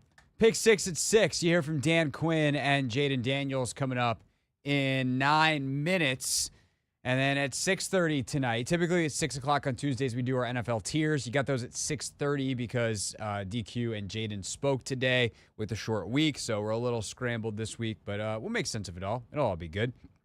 Right now, though, we're going to talk about a different team in the NFL, one that fired their offensive coordinator today. That is Caleb Williams' Chicago Bears. Shane Waldron's like, sick. I get to coach a generational quarterback prospect. And then he did a bunch of really ridiculous stuff with said quarterback prospect, and now he's fired, Anthony. This had to happen. And again, the idea that we're talking about coaches needing to get fired or rooting for people to lose their jobs, like, it's not rooting for it. It's just the reality of the situation. Like, he did a bad job, and he did a fireable job. And apparently you have players going to Matt Eberflus, vets, saying, can you please make a change at offensive coordinator, and can Tyson Bagent start instead of Caleb Williams? So things are mega sideways in Chicago. I think you probably start with just the OC, but who knows if Caleb is going to be... The thing is, like, if you're Flus and you bench Caleb, you're not coming back next year. Like, unless you make the playoffs this year with Caleb Williams, no GM or owner in their right mind would let you continue. Even if you go like, well, hey, I'll make a different hire at offensive coordinator. Okay, sorry, we're not going to let you make any more hires. You screwed up the last one so badly. And I realize that you probably don't want to make all the changes right now. And the defensive guys, I think, have enough respect for Flus that you don't make the change at the head coaching spot. And their defense until the last couple of weeks was obviously pretty good. But, like, the ways they've used DJ Moore, mind-bending. The ways they use Rome Odunze, the ways they use Keenan Allen, the throws they ask and the amount that they ask Caleb Williams to do. Like, it's just a disaster. And I don't need to bore everybody with the details of Chicago Bears stuff, but like some of the national podcasts that I listen to that get into that kind of stuff, especially the Athletic Football Show, because Robert Mays, the host, is a Chicago guy and a big Bears fan. Like, the disgust that Robert has when talking about that offense, the team that he roots for, because he knows how badly it's being done. It would be funny if Robert wasn't my friend and I wanted him to be having a better life and existence as a football fan. But to do it with a number one overall pick who's a generational type of guy and just be ruining him, especially when, you know, you look over what's happening here in D.C. and you have a guy that you could have potentially hired in Cliff Kingsbury, and he is doing the best job that we've arguably ever seen with a rookie quarterback, then it becomes pretty hard to swallow, I think, if you're a Bears fan. And it makes today, I mean, it's not a good day because you never want to be here, but, like, thank God that's over. Yeah, I'm so thankful we're not in a situation like that. But it does also suck to see how in Chicago relationships with the quarterback, the rookie quarterbacks, is so just shattered over there. And it's not the first time like we've seen this. I think last year with Bryce Young, we sort of kind of saw that. And maybe this is what I'll say. I think when it comes to rookie quarterbacks and throwing the guys into the fire, some guys aren't ready for it. And it's not necessarily some guys aren't ready for it. I don't think some offensive coordinators are necessarily ready for it just because you're not dealing with your prototypical, 4 or 5 year NFL starting quarterback. You're dealing with somebody that's coming from the college ranks and they need time to develop into something. We started out quick game, running the ball, and like, They also didn't give everything to Jayden. Yeah. Like, they anointed Caleb. Like, no kidding, he's the guy. Yeah. Play the game. And for everyone who got mad at Dan Quinn for playing the game, for making Jayden compete, even though he was just going to crush Marcus Mariota, like, this is why you do it. Would Caleb have beaten out Tyson Bagent? Probably. He's Tyson Bagent, all due respect. Like, a very solid backup in the league. Mm-hmm. A guy who's got an incredible story. D2 guy, all that jazz. But, like, you should have made him compete, especially for a guy that is as well respected as Bagent is. Because then it's a lot easier for guys to buy in as opposed to like, oh, Caleb is getting all the love on Hard Knocks. He's got the one-on-one meetings with the head coach. He's anointed the starter from day one. It's like, hey, we just want him to come in and learn the playbook, like one thing at a time. And instead it's like, hey, we want you to be the franchise savior. Go do it. And for a guy whose play style is be the savior on every play, that seems like a very silly thing to do. Like, I'd be trying to put the reins on him before taking them off. And, by the way, he's also younger. Yep. Like, Caleb was here in the DMV playing high school ball not that long ago. Jayden Daniels played with Brandon Ayuk at Arizona State. Like, we're talking about it's 2 years of an age gap, a year and a half, 2 years, but, like, that's a pretty significant age gap and experience gap in terms of games started in college. And so I think what you're seeing is some of these guys that can come in and do stuff immediately have had a little bit more experience or a little bit older. Stroud's the exception. Like, he's a young guy. So there really are no hard, steadfast rules. Exactly. Except for don't put too much on the kid's plate. Stroud, they built this, like, Sean McVay style, Kyle Shanahan style running game with Bobby Slowick and the play action game off of it. And they asked Stroud to do the stuff he was good at. And he was awesome. Caleb, they're like, hey, go be the superhero guy you were at USC. Oh, you mean when we lost a bunch of games and I threw too many picks and I was running for my life all the time? Yeah! And that's who he's been in the pros, instead of a guy who you could have probably put in a small box, let his talent shine, and brought him along until he eventually turned into that guy.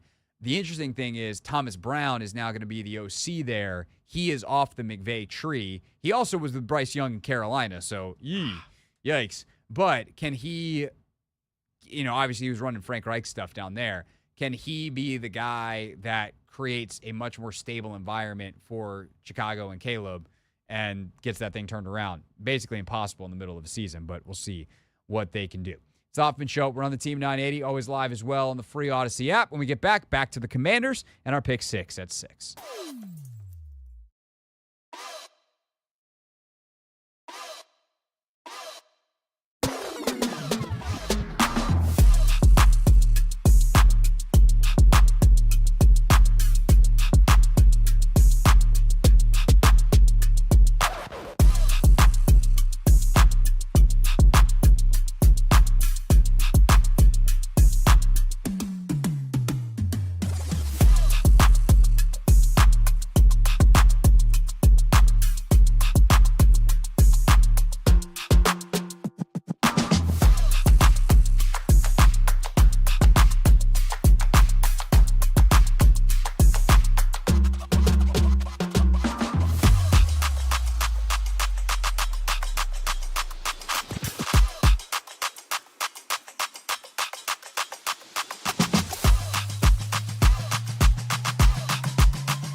It's the Hoffman Show on the Team 980, always alive as well on the free Odyssey app, streaming live on YouTube at the Team 980. Coming up at 6:30, our NFL tier rankings. Every team, we sort them out. Will the Commanders stay on the top line? We'll get to it coming up, but right now it is time for our Pick 6 at 6. The 6 biggest Commander storylines. It is caught! Delivered at 6 o'clock sharp. It's the Pick 6 at 6. We set out to find a leader, someone who could take this franchise to the next level, build an elite team that consistently competes for championships. All right, let's dive into it. Jayden Daniels and Jayden Daniels and Dan Quinn both speaking today. Normally they speak on Wednesday. It's Tuesday. They play on Thursday. What's a day anymore? Whatever. You get the point. Number 1. All right, DQ, first question to him on Cliff Kingsbury, a name that came up in a lot of circles today because of the thing that we talked about right at the end of the last hour, which is you've now had both offensive coordinators, now the latest being Shane Waldron in Chicago, get fired in the other places that Cliff interviewed. Oh, yeah, he interviewed for the Raiders. Their OC didn't last the season. Luke Getsy, the former Bears offensive coordinator. The guy that replaced him, Shane Waldron, see ya. Meanwhile, Cliff is thriving here, so Dan Quinn on what it's meant to have and work with Cliff Kingsbury. A lot that I've grown to appreciate. I've found out the competitor that he is and the detail that he wants to get to with the group. And we've got, we think, a lot more under the hood, about where we can develop and how far we can take it. And Cliff's a really big part of that. He's got incredibly high standards for the group. He's got a very creative mind. So to think that all of our playbook has been seen, you would be mistaken. So that part of plays, sometimes that one's not game ready yet. That's not game ready. And so how do those balance with one another? But I know I certainly appreciate him a lot. And he's also got some big picture perspective that he's able to share with me that he and Anthony can from, a different chair and a different lens. And so I really appreciate that. Of course, the other really important relationship, or one of the many other important relationships, is between Jayden Daniels and Cliff Kingsbury. And Jayden was also asked today about his relationship with his OC. It's good. It's just talking, and if I don't like something, just take it out. Short week, I'm not going to get a lot of reps at a lot of things, so I just got to be stuff that we're comfortable with.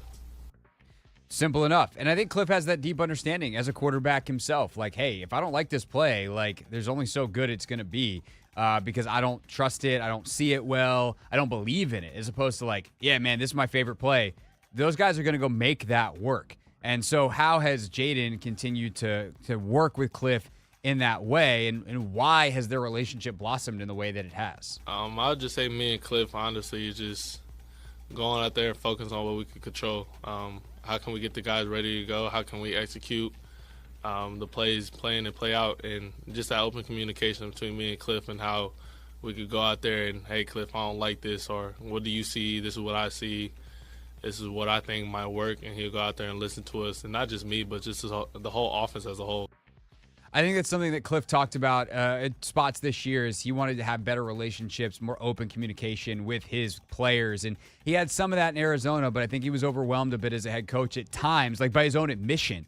Maybe he wouldn't use the word overwhelmed, just didn't have the bandwidth because he had to do the head coachy stuff. And for an offensive coordinator to have those open lines of communication is really important, and he's really dove into the relationships. I think DQ deserves a lot of credit for that as well because it's something that he preaches, and it's something that Cliff has practiced, and you see the results of how well Jayden has done as a rookie. Number 2. Now, a lot of Jayden's success this year has been predicated on the fact that he is a dual threat. He is one of the best runners at the quarterback position in the league, except for suddenly the last 2 weeks that has gone away, and it basically completely dissipated 3 carries for 5 yards against Pittsburgh. So what had happened? Dan Quinn addressing that today. Can I choose option C? Okay, where some of it is circumstantial, where it was by design early on, where maybe less hits would be good.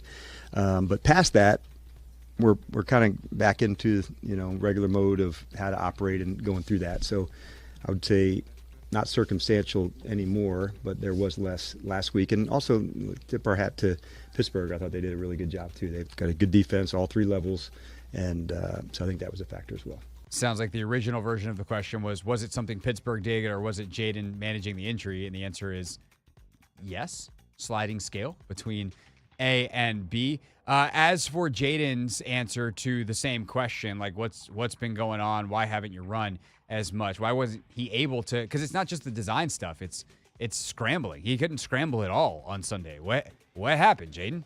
I mean, just schematically what Pittsburgh were doing, pretty much disciplining the rush lanes and stuff like that. So zone reads, they're kind of taking me out of the zone read type of situation. So it was just more so just making the right football. So in the zone read situation specifically, they would just run dead at him. And they were basically like, look, if you beat us on the handoff, you beat us on the handoff. But especially without Brian Robinson, we're way more scared of you pulling it and getting out on the edge. So if there was any hint that there could be a zone read, and sometimes it was a token fake and sometimes it was maybe a real read, but if that edge player, whether it was Watt or Highsmith or whoever else, was unblocked, they just ran as hard as they could at Jayden Daniels. So the read there is give the ball up or you get crunched. And there's no cheap shots by Pittsburgh, but like they made contact, which is exactly what you're supposed to do, what you're allowed to do. And it kind of just says like, hey, you better hand this thing. They're making the right call. Hand it again. Hand it again. I'm still coming. I'm going to be here. You better keep handling it. And that then begs the question, like, okay, well, is that something other teams can do? Are defenses adjusting to Jayden Daniels, or is that something unique to Pittsburgh? Jayden asked about teams adjusting to him earlier today.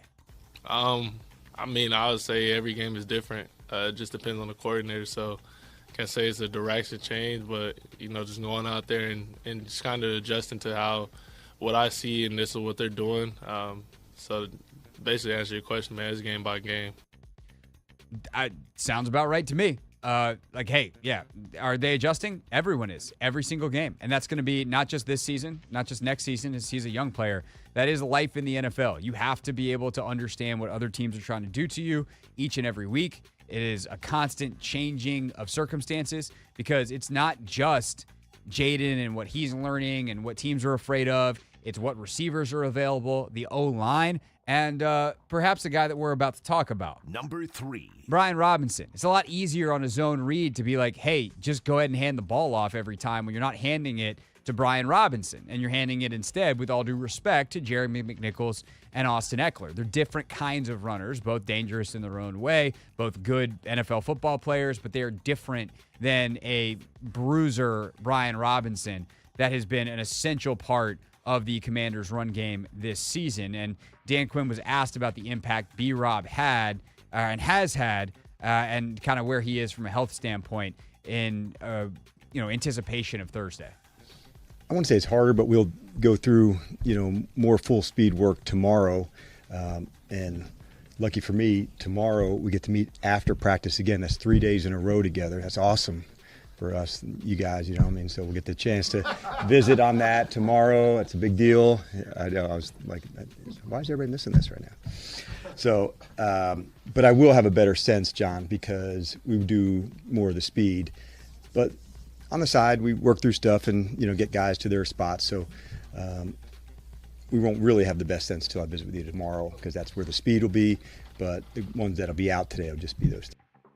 So B-Rob missed practice today. He was asked in the locker room by Ben Standig, amongst others, like what his status is. And I saw Standig tweet out B-Rob saying he thinks that he'll be able to play on Thursday. So we'll see if he can get cleared tomorrow. And to the press corps, wake up! That was kind of a funny bit from DQ. He's catching you sleeping. Everyone's staring. Everyone's too busy tweeting. Less tweeting. More paying attention. Snap to it.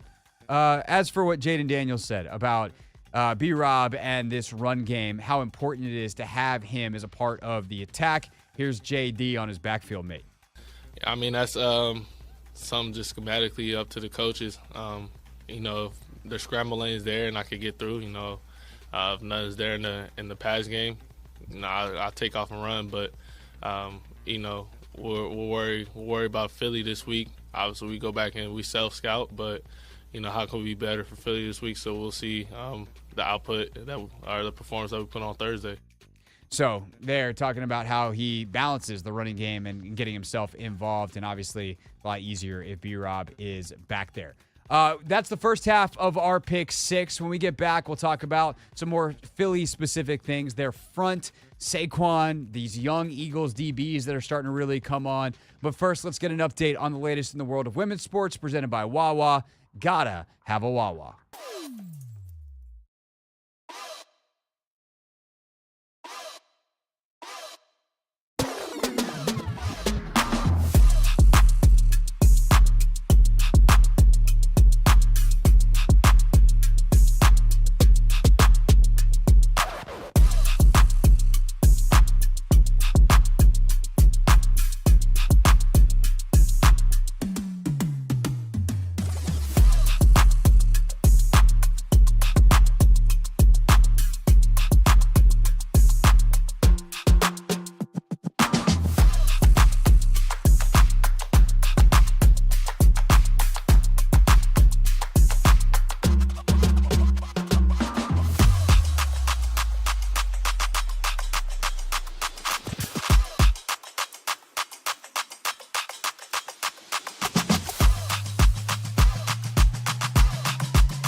Our NFL tier rankings coming up in just a few here on the Hoffman Show. But let's finish out our pick six as Dan Quinn and Jayden Daniels both spoke today. And after looking back one last time at the Steelers, it is time to look ahead to the Philadelphia Eagles. Number 4. The Eagles' defensive front is not the Steelers' defensive front, but it is definitely really good. And it starts with Josh Sweat and Jalen Carter. Obviously, Jordan Davis is pretty darn good as well. But Dan Quinn, about Sweat and Carter, who are the best pass rushers that will be chasing after Jayden Daniels Thursday night. Yeah, I thought Vic, from a system standpoint, is really strong. And a lot of it from the disguise look, is it quarters, is it cover three? And they have a very solid way of disguising that and using that. All of that is driven by the ability of the guys up front to sometimes play two gap, to sometimes penetrate. And Jalen inside has the ability to do both. And there's lots of players that have enough initial quickness to, jump the ball and, as a rusher. But when you have the ability to do both, that makes you a rare player, where I can play square on a block and play it in the run game, or I can get up the field to pass rush. So he has the ability to do both. And I think that's what makes him a really unique player. Sweat on the outside, obviously, the speed, the length, all those are there. But when you have those big fellas that have that twitch like a smaller guy, that's hard to find. It is, and they'll have to have a plan for him for sure inside. And it sucks right now because Biotish is banged up, so a short week, less than ideal. But we'll see if they can get Cornelius Lucas back, and if they use him, if Wiley's back and they use him. Obviously, those guys will be outside, but definitely be better than having Trent Scott play. Because, Scott, if he's going to play, needs reps, and you're not getting reps this week. The timing, the physicality is just not there. But even if they could just get the timing, it'd be a lot better. And some of the issues they had were very timing-based. So getting Andrew Wiley back next to John Bates and Ben Sinnott, and then Sam Cosmi on the other side, I think will go a long way. As for how Jayden Daniels sees that Eagles front, here he is. I mean, very good front, very young. Or I wouldn't say very young, but they're younger guys. You got Jalen Carter and those type of guys that are very athletic, can get out there, the passer can stop and run. So it's going to be a good challenge. Definitely be a good challenge. I don't think they're built the same way and with the same discipline that Pittsburgh has. I think Jayden will have a better week and will be more effective as a runner this week. Hard to be less effective, just factually, statistically. But I think that you're talking about a very different challenge. Not that it's not a challenge, but a very different challenge. Speaking of different challenges, oh my goodness. Number 5. Saquon Barkley. He's really good, and he is playing some of the best football of his career. Dan Quinn has obviously seen him a lot. Barkley, his entire career in the NFC East. Dan Quinn in Dallas, and now obviously here, getting ready for him. So what has Saquon done to this Eagles offense, and specifically their rushing attack? Yeah, he's an incredible player. I think the combination, where he can take somebody's leverage and try to work outside because he has the speed to go, and then the ability to spin or to change leverage. And so that, to me, is a factor in itself, the ability to start and stop, with that explosive nature that he has and try to break somebody's leverage. So the tackling, the angles, you want to make sure that point is really hammered home over and over. So that, he's an incredible player, great hands, the run game, the pass game. So when you see him in the Giants doing similar things and now doing similar things here, that transfers. Yeah, to say the least. What else is DQ telling his guys about facing Saquon? The front-wise, it's challenging because of his ability to jump cut, and he may be in the right gap where you think you're supposed to be, and he's got such quickness to accelerate out of that cut. So you don't want a lot of one-man tackles, on a ball player of his ability where he can change and spin and use things. He's also an effective player out of the backfield, on screens, on swings. He can, catch routes that are down the field that sometimes don't go to the running backs, but in his case, they can. So, yeah, he's an exceptional player, one that we love competing against, but he really has unique skills, like a lot of guys do. He might be a receiver some weeks, or, tight end this week, a quarterback. And so it is, kind of a cool part of the NFL. They've got a number of guys that will test you and push you to the limit, and that's what makes, playing in this, like I said, this division against this team, a lot of fun. That's the problem. Is it's not just Saquon. And I was thinking, like, who's Washington going to put on Saquon? Like, you put Percy Butler on him because he's fast as hell, and like, hey, Percy, you're either going to get downhill and be stopping the run, or like if Saquon runs one of these real wheel routes, we want to make sure we have a guy on him. Like, you don't want Bobby Wagner on him from a speed perspective. Luvu is interesting, but also, you know, you put him on Luvu on Saquon, and then if you're a man, and now all of a sudden, who's covering, Dallas Goedert? Okay, well, now let's put Jeremy Chin on him. Okay, now we got Quan over top, safety help, single high, and you got A.J. Brown on one side and Devontae Smith on the other. Like, they're a nightmare in terms of the talent that they have and individual brilliance. And before we move on from Saquon too far, by the way, speaking of individual brilliance, what did Jayden Daniels think of the Saquon reverse hurdle a couple weeks ago? Yeah, I seen it. I think the whole world seen it. I mean, it was wild that somebody that pulled that off. So it's going to be fun just to go out there and compete against those guys, even though we're not going to be on the field at the same time. But it's going to be fun knowing that those guys are on the other side of the ball. They got explosive players that can go out there and make plays. They sure do. I saw, Anthony, a video the other day. There was like a high school kid who tried the reverse hurdle. Guess how that went for him? Landed on his neck. He basically got caught in the air and then tossed down, spun like a helicopter. Yeah. You knew someone was going to try it. Kids, if you're out there listening, say you're a big NFL fan, you love the show, and you're a high school football player. Thank you for spending your afternoons with us. I really appreciate it. Please don't try to reverse hurdle. Just a message from us at the Hoffman Show to you.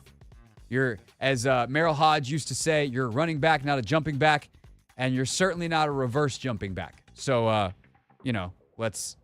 let's eliminate that the best we can. Number 6. All right, last but not least in our pick 6, top storylines of the day at 6 o'clock every single day. These young Eagles defensive backs are really starting to come into their own. Kenyon Mitchell, Cooper DeJean, and Dan Quinn was asked specifically today about Mitchell. Well, I thought, number one, going through that process, like we got a chance to study a lot of those guys, as we were in that same space of looking at players. And so no surprise to see the speed matchups and the ability to stay attached into coverage.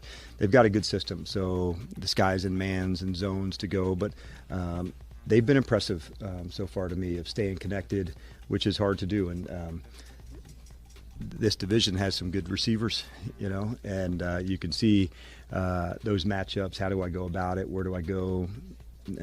He's off to, both of them are off to an excellent start. Good start. Speaking of guys who are, rookies off to a good start, know a little something about being a rookie succeeding in the NFL. Jayden on the young challenge or facing fellow rookies in this matchup. I mean, not at all. I mean, they pretty much could probably say the same thing of me, a young quarterback. So just go out there and just play the ball. Take what the defense gives us. If we get one-on-one opportunities, we got to capitalize on them, and we go from. I will say, Terry McLaurin, there's something about seeing that green. I don't know, if Terry just hated Michigan State when he was at Ohio State. I don't know if he grew up hating, his youth football rival wore green. I don't know what it is. There's something about when he sees those Eagles uniforms that he turns into an even scarier version of himself. He has been a Eagle killer from literally the first game of his career. A 2-touchdown performance that I remember sitting in the press box for way back in 2019. So Kenyon Mitchell's real good. Can Terry beat him? Absolutely. Same thing for Cooper DeJean. But I do think down the depth chart, there's going to be some interesting matchups, and there's a lot to get to. We'll get to it over the next 2 days here on the Hoffman Show. That's our pick 6 at 6. Biggest storylines of the day at 6 o'clock. If you ever are a little bit late or you get home early and you miss it, but you're like, hey, I really want to make sure I get caught up, you can always check that out, set out in its own segment in our podcast feed. Just search The Hoffman Show wherever you listen to your pods. When we get back, what we normally do at 6 o'clock on Tuesdays in lieu of a pick 6, because it's typically the Commanders' off day when they're on a short week, we fill that time with our NFL tier rankings. 4 groups. Where does every team rank? We slot them. Do the Commanders stay in our top tier as they were last week after the loss to Pittsburgh? Answers next on the Team 980.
It's the Hoffman Show. We're on the Team 980.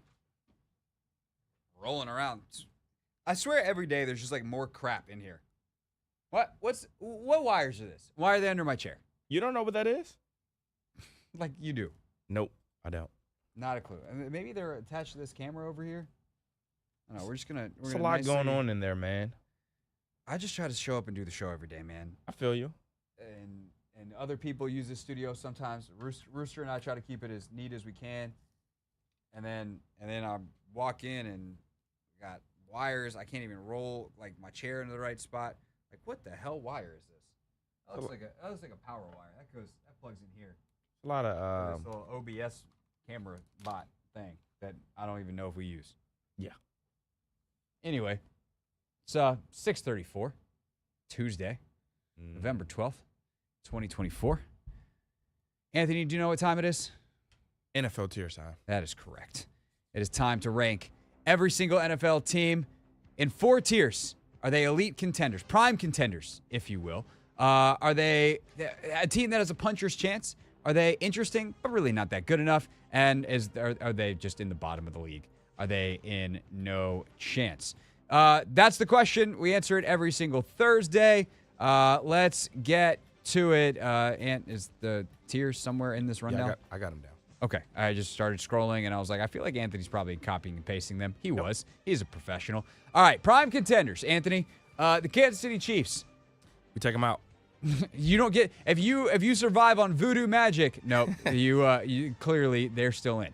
The Baltimore Ravens. Yes, we keep them. Yeah, they're a good football team. They're real good. They're coming off that Thursday night magic against the Cincinnati Bengals. The Bengals are one of the most confounding teams in the league. The Ravens are good. That is the point. The Lions, man, speaking of some voodoo magic, threw 5 picks, still won. Yep. Hey, look, not a lot of people can do that, Craig. No, but they did. No, they cannot. The Buffalo Bills, they put up another 30-burger. They are victorious. Yep. They face the Chiefs this weekend, which is either going to be when the Chiefs lose or the Bills' maddening anger performance that makes us all not believe in the Bills again, even though they've been one of the best teams all year. And then the last 2 teams we had in puncher's chance were the Washington Commanders and the Pittsburgh Steelers, who played each other to a 1-point game, and would feel very silly to me, Anthony, to take 2 teams that played to a 1-point game and move either of them. That proves that they are equals, and that as long as we have one in the right place, the other is the right place, and I think they're both in the right place. Yeah, I think we it's safe to say we can leave both. All right. So then the question becomes, is there anybody that needs to move up? A couple teams that we had starred for going down. There was no one that we had nominated potentially to come up. So I'm gonna go through the teams that I think the Texans were a team to come up if they won. They did. Yeah, they didn't. Are we gonna?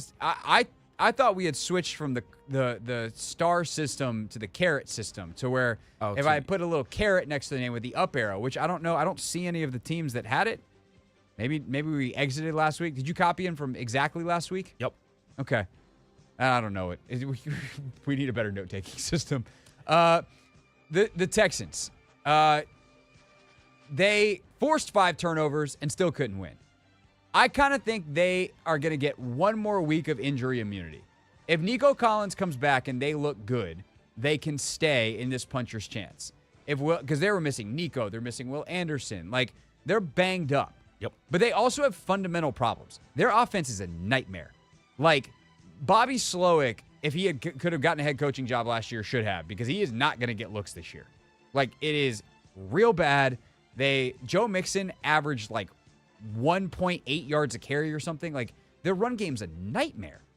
And I don't know whether they need a new O-line coach, whether they're doing things wrong schematically, but like, they haven't been able to figure it out. It's continuing getting worse. They are barely surviving in puncher's chance for me. And I would, if you were like, actually, bro, I want to move him down, I'd be like, fine. Now, I'm not ready to move them down just yet, just because they are without a couple of guys. And again, they are banged up on the offensive line. They invested so much money, and not to have those guys up front, it's showing. Like last season, they had them. But I'm willing to give those guys one more chance. The fact that they had 5 interceptions and did not win that game last week is a little concerning. But they do have the Dallas Cowboys this week. And if they lose to Dallas, oh my gosh, Craig, they will be moved down expeditiously.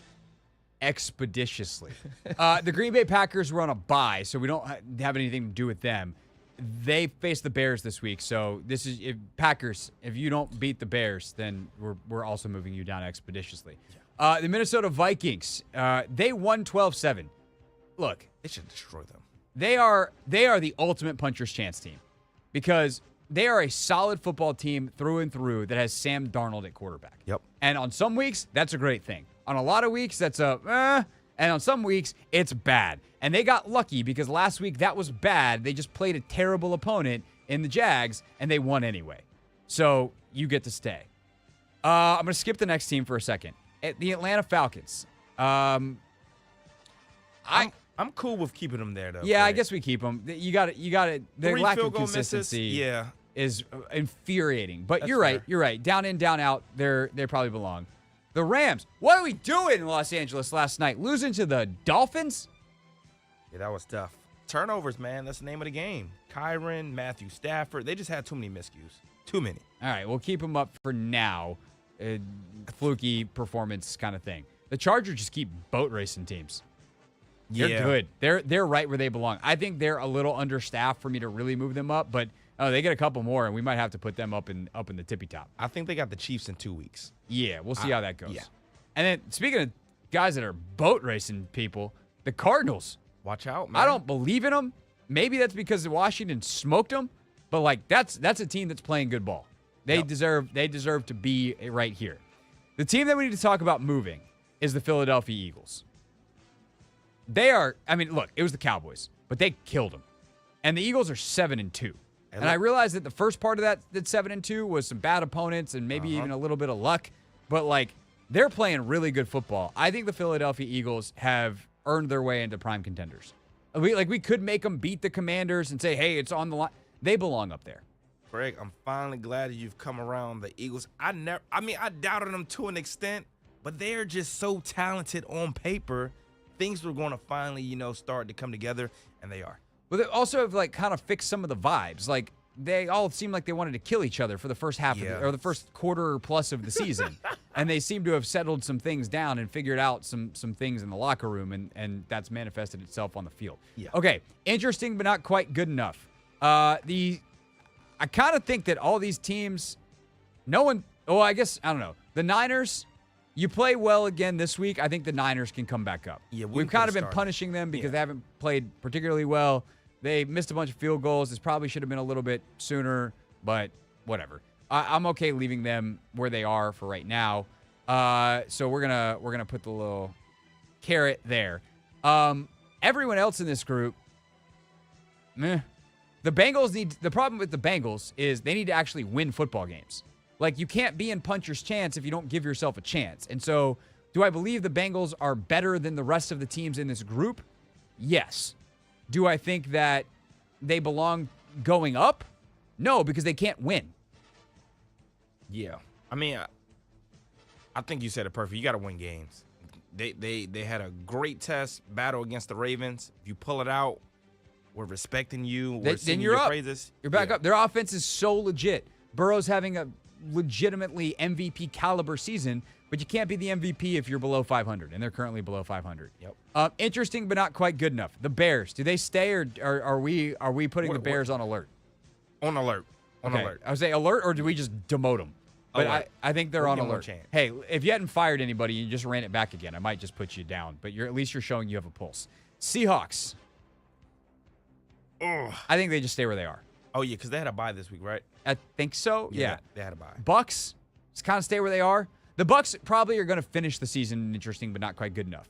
Like they fight, they try their best. They're just understaffed, but they don't belong with some of these teams that just are unprofessional at times. Salute to Baker. The Broncos. I'm loving what the Broncos are doing, Craig. Congrats. I understand. They are literally interesting, but not good enough. They are. What about your Colts, man? Man, they got one more week, man. They get the star. The Bengals we just talked about. The Dolphins, congrats. You get to stay where you are. You won. You can stay. Is this the first time the Dolphins have stayed out of the basement 2 weeks in a row? Yes. Congratulations, Miami. They're finishing them off, man. Well done. No chance, Raiders. Congrats. You stay. You fired your coaches. You still have no chance. Jags. They stay. You literally had to score 13 points. Yeah. What are we doing? Mac Jones is your quarterback. Patriots. Did they win this week? They did. They beat the Bears. Like, do we get anything for beating the Bears? No. Okay. The Panthers. The Panthers are 3-7. 2-game win streak. I think a 2-game win streak. Yeah, you you're think right. so? No. I was about to say. Carolina, I'm sorry. Your hole is just too big. You're climbing out, and maybe by the end you'll be able to poke your little head out of the ground and be like, "Hello! Yeah. Next season we'd like to be considered in the professional ranks." Not this year. No. Titans. Stink. Poopsville. Giants. Stink. Terrible. Saints. Shout out to those boys. Yeah, thanks for trying hard. Yeah. Jets. Can I move them down from no chance? I think you should make them the last team in no chance. I'm creating a new category for the Jets. You ready for this, Anthony? I'm not gonna say what I'm gonna type. I'm just gonna type it, and I'm gonna let Anthony's laugh tell it all. The category, boys and girls. Oh my God. Is actual hell. Yeah. The New York Jets. Yeah. The Cowboys. Honestly, the Cowboys are getting a star to go down into actual hell next week. Yeah. And the Browns, you still stink. Yeah. All right, those are our NFL tier rankings. Inarguable. You have to agree with all of them because they're 100% correct. When we get back, the final segment before our show is 100% over. Real things, real people said into real microphones is next.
It's Hoffman Show. We're on the Team 980, wrapping up here, always live as well on the free Odyssey app. Terps Talk coming up at the top of the hour, 7 p.m. sharp. We're with you right up until then. Anthony, favorite thing from the show today? I mean, look, we often try to use this portion of the program to say, like, hey, here's this awesome thing that happened earlier in the show. But really, I honestly, from an enjoyment standpoint, our tier rankings were my favorite part of the show. I'm trying. I mean, it probably wasn't funny to you. What was funny to me, your reaction to the Steelers caller who called in earlier. Yeah. I mean, I got a chuckle out of it just because I was lost again. And I'm not sure what it is about, Steelers fans calling in and saying the dumbest stuff possible about football. Yeah.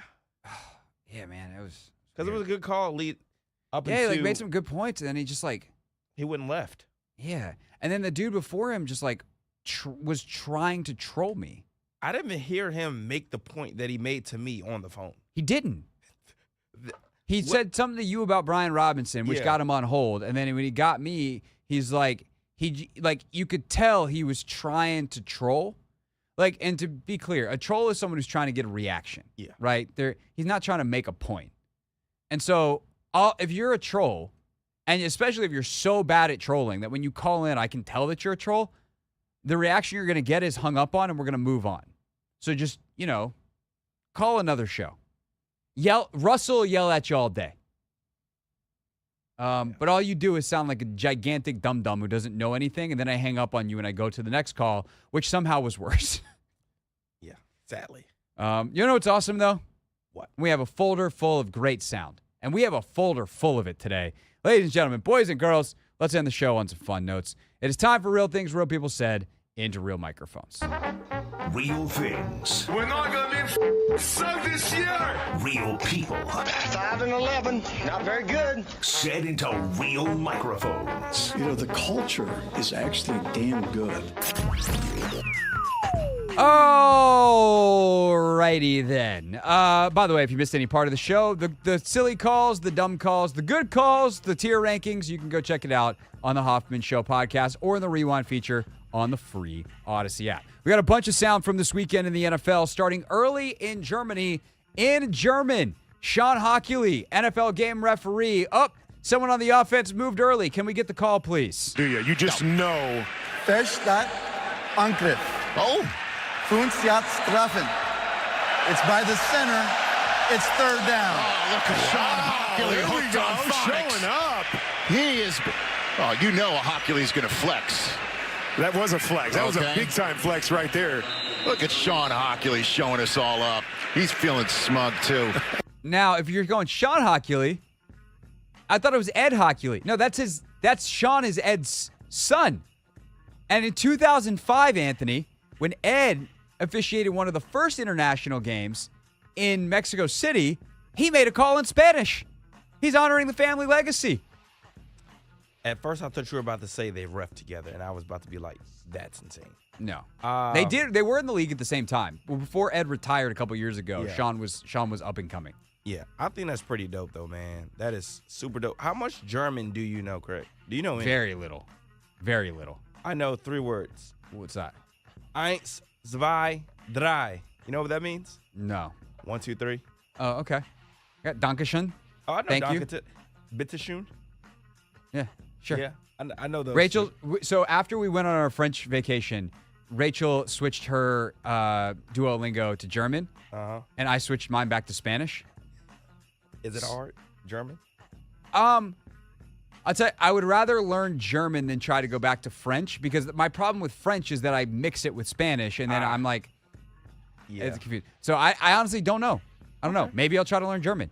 I don't know. At some point, I got to switch it to Portuguese, because we got friends getting married in Portugal next year.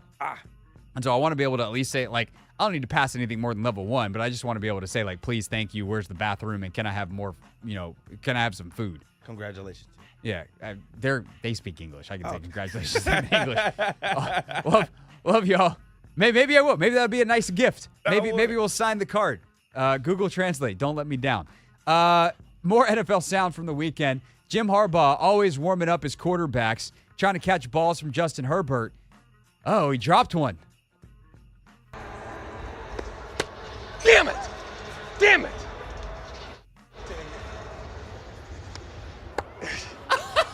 Balls are coming out good. I suck today. No, you're good. We're good. My bad. They're coming out good. Spinning good, Justin. Wow. Coming out clean, huh? He is a nut job. And he is such a good football coach. I'm about to say, I think it would be so cool to play for him. Like, I would just walk out of every team meeting being like, what just happened? I don't know, but I'm ready to play football. I would love to know. Who do we know that played for Jim Harbaugh? I want to find someone. Vernon Davis. I want Vernon Davis on the show next week. He was on that 49ers team, right? Yeah, I believe that's right. And Carlos Rogers. I want to know what it's like to play for Jim Harbaugh. I want to know so bad. Meanwhile, Mikey Samerstill. Oh, yeah, we did ask him, and he said that the tattoo story was a good one. Yeah, man. You know who I'd love to talk to it about? Who? Andrew Luck. Played for him at Stanford. That would be tough. That would be fun. Tara McKeown scored the equalizing goal for the Spirit this weekend, and that was a very, very good thing because Tara converted forward, now playing center back, pulling out her forward skills. She could not lose this game this weekend because it had a very, very terrible place for her on the calendar. 86th minute, down a goal. What are you thinking when you pick the ball up about 35 yards from goal? I just thought that our season wasn't over yet, and any way that I could help the team win, I wanted to. I'm going to get emotional. I missed my sister's wedding yesterday, and this team means a lot to me, and it was all for a good reason, but I love her, so shout out to my sister. Well, your sister's probably going to be crying right now, too, watching that, Tara, and just realizing what a boss you are. Iron Woman. Yeah, I'd say so, Jordan Angeli. Definitely just emotional. Like, imagine you have to miss your sister's wedding for a playoff game. Or that's the choice you're presented. You can either play. And again, Iron Woman, that phrase at the end means she played every minute of every game this season. Every minute of every game. And then it's like, hey, you can either miss this game and go to your sister's wedding, or you can play. And she chose to play, and hot damn did she make it worth it. So congrats, Tara. I remember when Tara was drafted, I was still working the Spirit. She's such a good person, and obviously has turned into a tremendous player. Probably going to be on the U.S. Women's National Team soon. So shout out to her. Shout out to the Spirit. We'll see them continue their playoffs this weekend. Terps Talk next here on the Team 980.